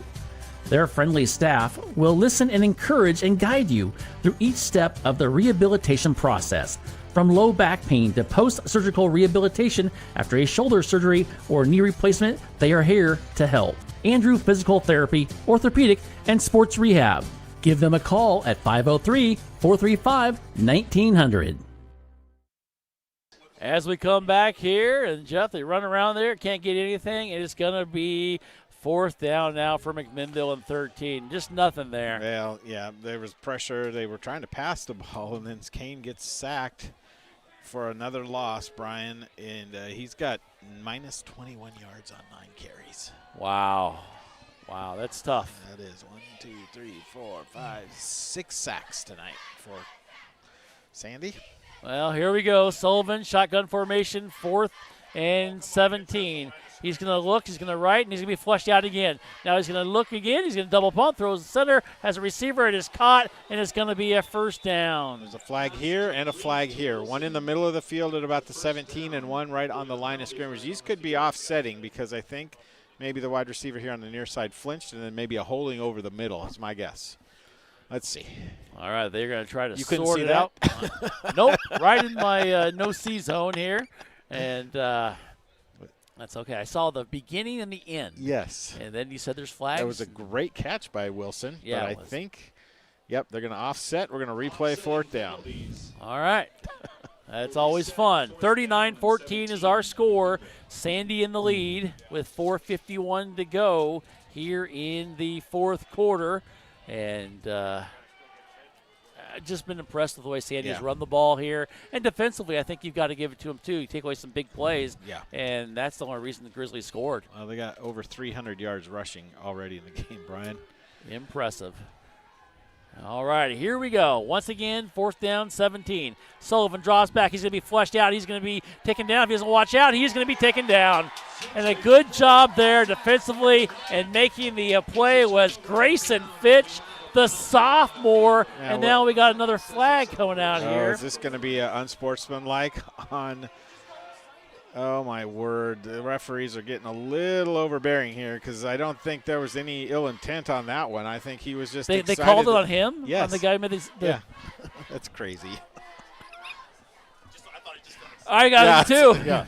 I'll tell you guys the best sportsmanship of any team we've seen all year. Your team is awesome. Yo, that's been awesome. It's been the greatest thing we've seen all year. So I've got to give you that. So they have been awesome. And to see that call there was mind-boggling a little bit, Jeff. But it was a good play defensively, and that's what they've done here. I don't get it. I just don't get it. Well, it's still going to be over on downs, Brian. It is. It's going to be there. It was not enough for a 1st down, but still. So it looks like it'll be all right. Sandy will have the ball here. Yeah, at the 22. Worst field position of the night. It's saying something, too. With 4:41 to go, and you're Sandy now, I think they're probably just going to try to get that clock going because now you're looking ahead, Jeff. You're looking ahead, and you're looking forget the paper out here somewhere. Is in this one? Yep. Okay. We'll get South Medford or Jefferson. That's right. We'll see if we can try to get a score for you on that. Oh, and they drop the ball on the ground. They come up with it. Turin jumped on it for the Pioneers, and they got lucky there. That's one of their first mistakes they really made here tonight. Go ahead. Just a reminder, tomorrow we got Oregon State football on the air here in AM 1260 KLYC. We got a 12:30 kickoff. Pregame starts at 10:30 with Mike Parker and the gang, and then a home soccer match tomorrow as the Grizzlies take on Franklin in the playoffs. And so quarterfinals. Hopefully you all show up for that. Should be a fun night. You'll probably see David Manriquez out there. Norm's going, I think. Dick Mason probably head out there as well. So who knows? Maybe you and I will show up too. We're under 4 minutes to go now. Here's a handoff. McMahon's going to get it. Switches the ball another hand. Goes across the 40, 50. He doesn't beat him. He's going to beat him. It's going to be a touchdown. Too easy. McMahon with the run, and he picks it. And Jeff is that to 88 yards, but they got a player down here holding his head because there is a flag apparently down there. There's a flag about the 15-yard line, Brian. Yeah. Right somewhere. here on the near side, there unfortunately. Yeah, I think that's gonna bring back a 88-yard touchdown run right there.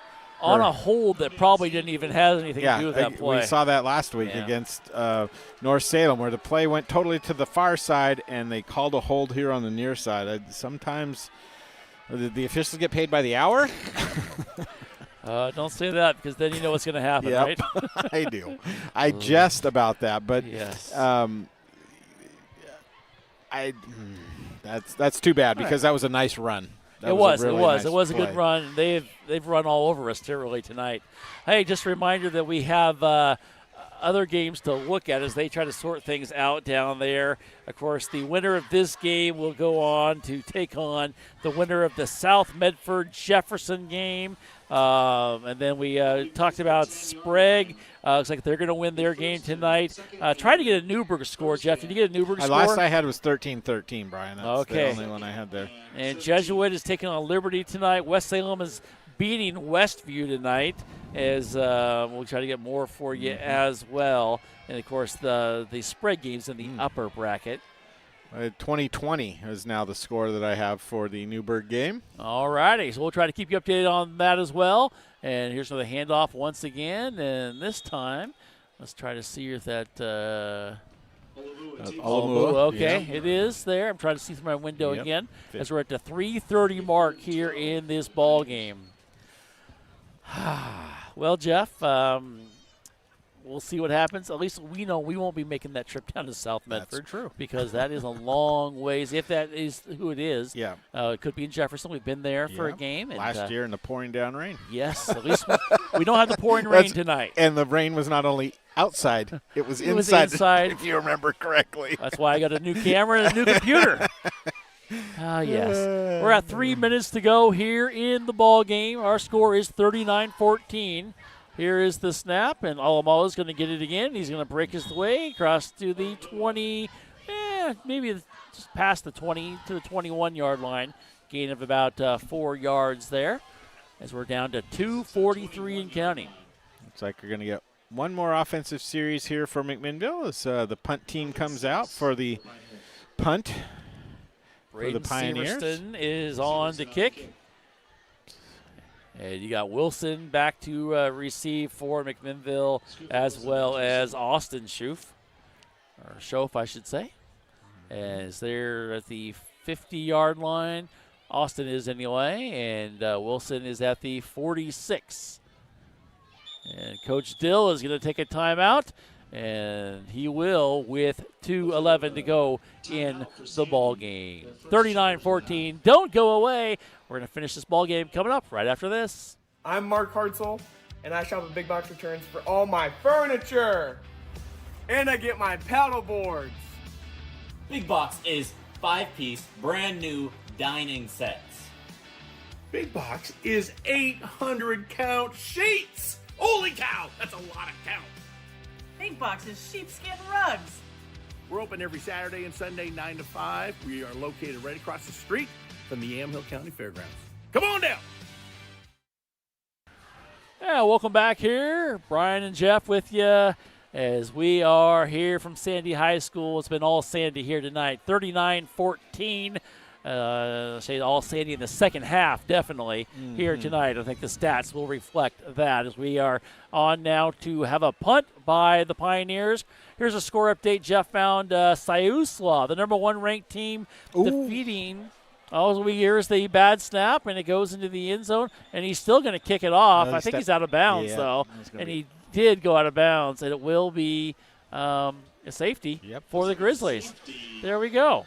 And here we go. We got the Score-mageddon. Is that what it is? Scorigami. Scorigami, yeah. We got one of those now. 39-16. That could be. It could be. As we go back to, take away from action with 2:06 to go. Dayton losing to Siuslaw, the number 1 ranked team, 30-24. So the Pirates kept it close. Could not come up with a victory, and you had a score from Newburgh, Jeff. I did. It was 20-20 at the end of the third quarter. So I'm going to scour the internet real quick here, Brian, see if we can find some more scores that might have been updated. Of course, Newburgh is playing Oregon City. We're going to keep it right here after that fine score there. The safety. West Salem, you said, over Westview right now. Yeah. They are in the lead. 42 to 21. West Salem 42-23 now. Maybe they had a safety. Looks like they may have. Let's see. Sprague 34-6. Looking for some 6A scores. Cascade over Molalla 46-14. Salem Salem Academy lost big 43-0 to number 1 St. Paul. St. Paul, one of the places I want to do a game someday, Jeff. That would be fun. There are 2 places, St. Paul in the rodeo grounds and Chemawa. Oh, yeah. On my bucket list. Okay. So just want to let you know. Good to know. All right, 2:06 to go as Jeff is getting some more scores.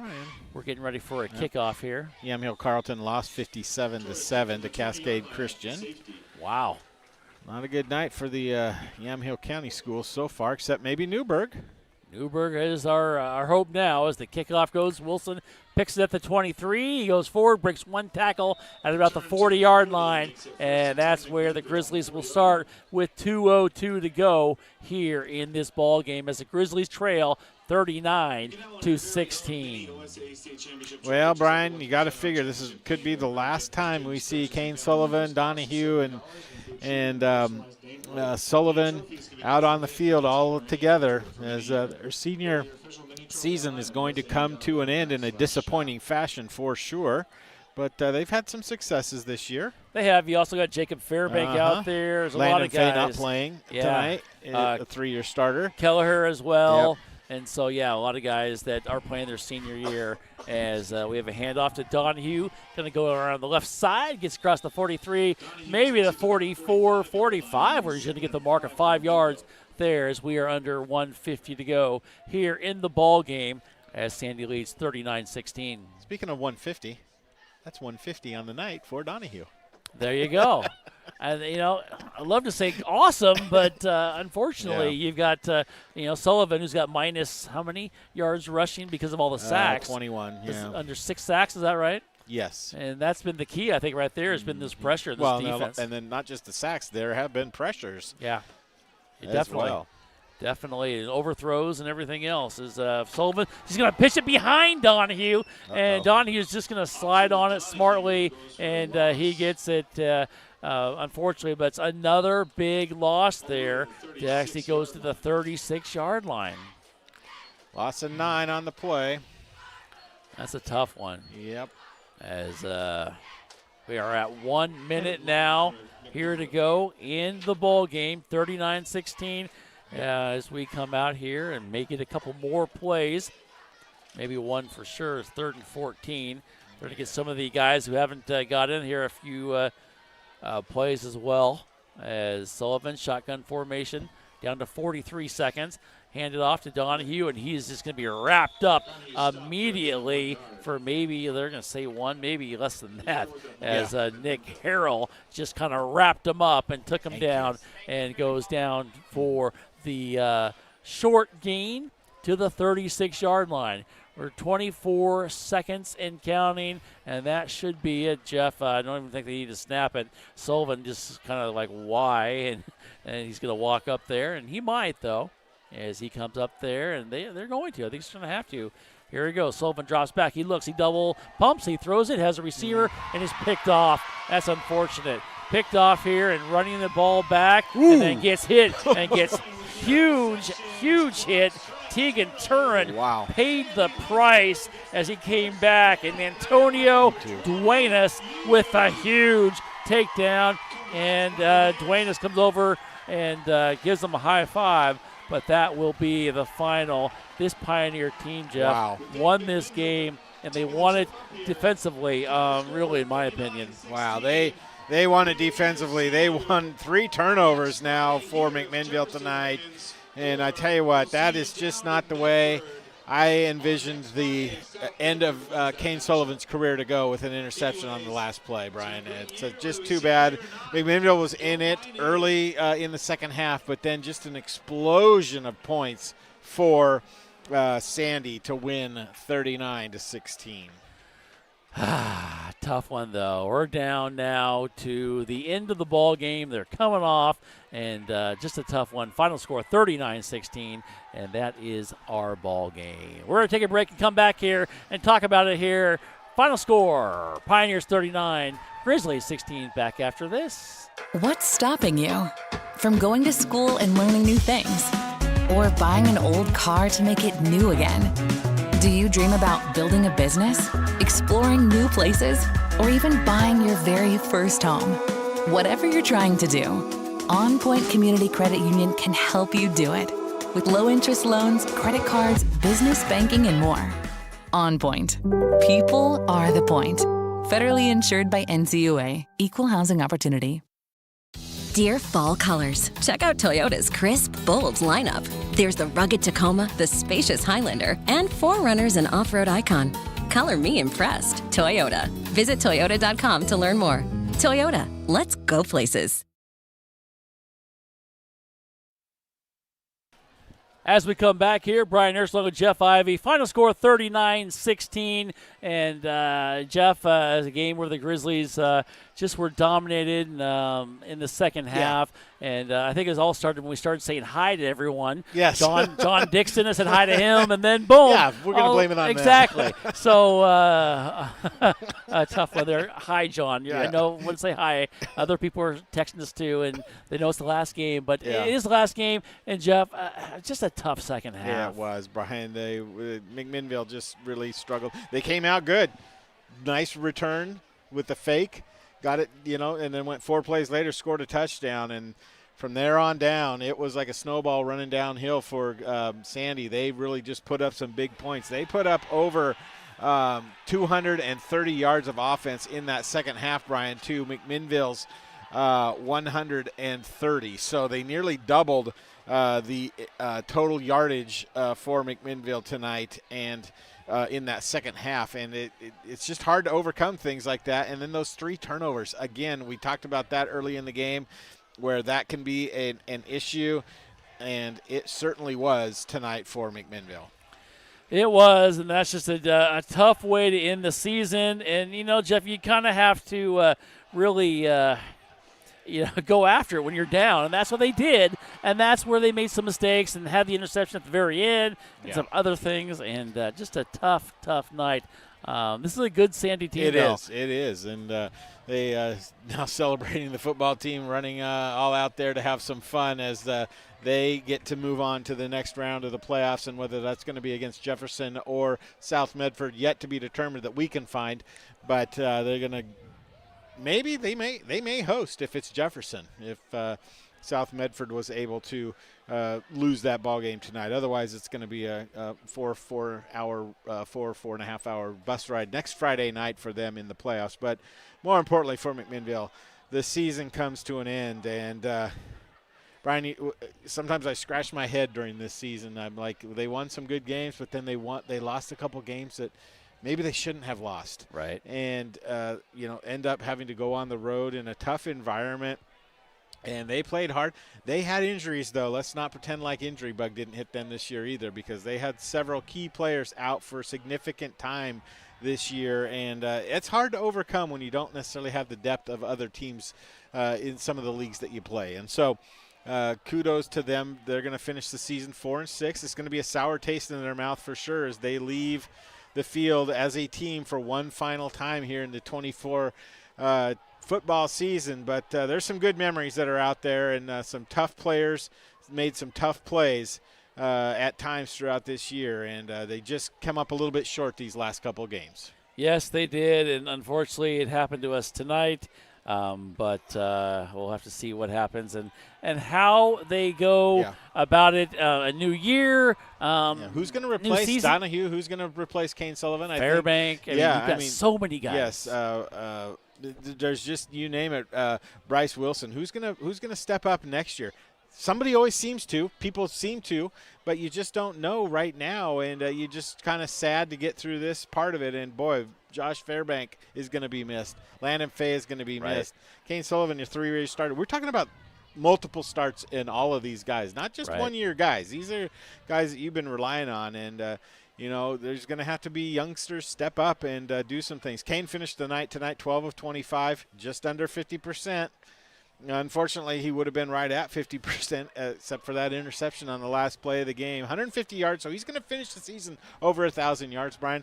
Riley Donahue, I think, is going to finish the season. He ended up tonight 141 yards. Those last couple plays got nothing on 18 carries, 7.8 yards per carry, 1 touchdown. He's going to end up over about 1,200 yards on the year rushing. That's pretty good for him. And Bryce Wilson, 5 receptions for 79 yards. So he's going to end up over 400 yards of receiving. And then Caleb Long did a great job tonight, 6 receptions for 58 yards. So they did some nice things, but I think it was just too much speed, too much moving the ball at times a little easily for Sandy here. I don't know why I want to keep saying Clackamas. It's the color of the uniform. It totally all that. is. But, then I look at that S and I yeah. think Sherwood because of the color of Sherwood. I'm almost like, did that today, what am too. I'm just. But no, we're out in Sandy, and it's going to regroup now next year. I think we didn't get the pregame meal tonight. No. Because we're in the drive. Yes. So we were in the flight over. Here you go. Want some Keebler cheese and peanut butter sandwiches? I know the beef stick over there. You want good. a beef stick? Okay, I'll get you one. Oh, yeah. I thought maybe, hey, I'm going to get Jeff a nice little sandwich here at the game. Did. You even asked me what I wanted. I did. Then I thought, no, we'll just get something here. Yeah, there you go. And they had Kona, had Kona Ice. You are getting something here. There you go. They had Kona Ice. That's what they had. So there we go. You want a cheese No, stick? I'm good. I'm good. You sure? I want to take one more break so we can go home. Okay. All right. All righty. Final score, 39-16. It is the Grizzlies' last game of the season. We have next year to look forward to. Yep. I can't believe we're already over. Yeah. But we got to the playoffs, which is great. Hopefully they build off that into next year, and we'll see what happens. So let's go ahead and take a break, our final break before we say goodbye here from Sandy High School. 39-16. We'll be back right after this from Willamette Valley Medical Center. Meeting the needs of not only our team, but our community with kindness and compassion and understanding. We have those moments every day. I think that's probably the coolest part of what I get to do. Treating people with kindness is such an important thing to our hospital. From the moment I show up here to the moment I leave, it is just a collection of big, meaningful moments between the community and staff. Andrew Physical Therapy, Orthopedic and Sports Rehab wants to see you make a full and quick recovery so that you can get back into life and the things that you like to do.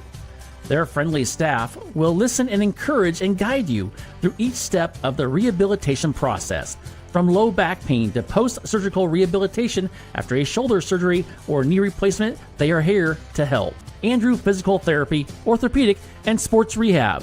Give them a call at 503-435-1900. Transitions in life. Sometimes it's difficult. When a loved one leaves us, Macy & Son is there for you, a trusted friend for 5 generations in Yamhill County. At that time, you have lots of questions and you need someone to walk with in every step of the way. Burial or cremation, and a myriad of other options, let Macy & Son walk that journey with you. Macy & Son McMinnville. Give them a call, 503-472-6151. If you are looking for a financial advisor located here in McMinnville, Bethany A. Blinn has you covered. She has a holistic approach and understands what is most important to you, using an established process to build personalized strategies and partnering with you throughout your life to help keep you on track. Her investment philosophy is a long-term approach with an emphasis on quality, durability, historical context, and common sense. Give Bethany at Edward Jones a call at 503-472-0555. As we come back for our final segment of the season, the Grizzlies, they lose their final game in the first round of the playoffs here, 39-16. Their season is over. Sandy moving on, and Jeff. They're moving. Where are they moving on to, Brian? They're moving on to South Medford. That's right. Medford. So, yeah, 42-0 or 43-0 victory over Jefferson. So big one. They're going to head down south this week, and we wish them the best of luck. They played really well tonight. They got They got a couple stud running backs in that backfield, Brian, that were really able to move the ball. And let's got to give some credit to that offensive line too for pushing people around on the McMinnville front, and then that defensive front caused problems for McMinnville often tonight. Yeah, it did. And so that's what it is. Now we look forward to next year, as we talked about. I want to thank all our sponsors this year. really kept us up and going, and I really appreciate that. Thank you. Without you, we couldn't do that. I want to thank Dick Mason at KLYC. Dick, thank you so much for everything. Thank you for being part of the community and everything you do for the community, and you do a great job. And want to thank you for keeping us up there and going here tonight. And I want to thank everybody else. Jeff, I want to thank you for this season. All the seniors gathering at about the 10-yard line, Brian, to get a final picture together, it looks like. That's awesome. On the field, and that's really awesome to see. But it's also a lot of, tears. Some of these guys, last game that they're going to play of organized football. Some of them are going to go on, play again, but, this is the last time that these seniors are going to be together as a team. That is true. And I want to thank you, though, and hopefully they'll be around, be part of the community, and be with us just to celebrate football and everything else we got going here, because we've got a good thing going here. Coach Tomlin, love to see how he continues on next year, rebuilds, and it's just been fun. And I want to thank everybody for helping us out. I want to thank you, Jeff, for everything you do, and thank all our listeners and everything else. It's been a great year. And on now to next year. And we look forward to it. And it'll be fun. It'll be right around the corner before you know it. I know. Can't believe we're already talking about it. August will be here soon. It will. All right. Thank you so much, Jeff. All right. So, final score from Sandy High School. Sandy wins 39-16. And that's our season. And I want to thank everybody once again. And have a great night, everybody.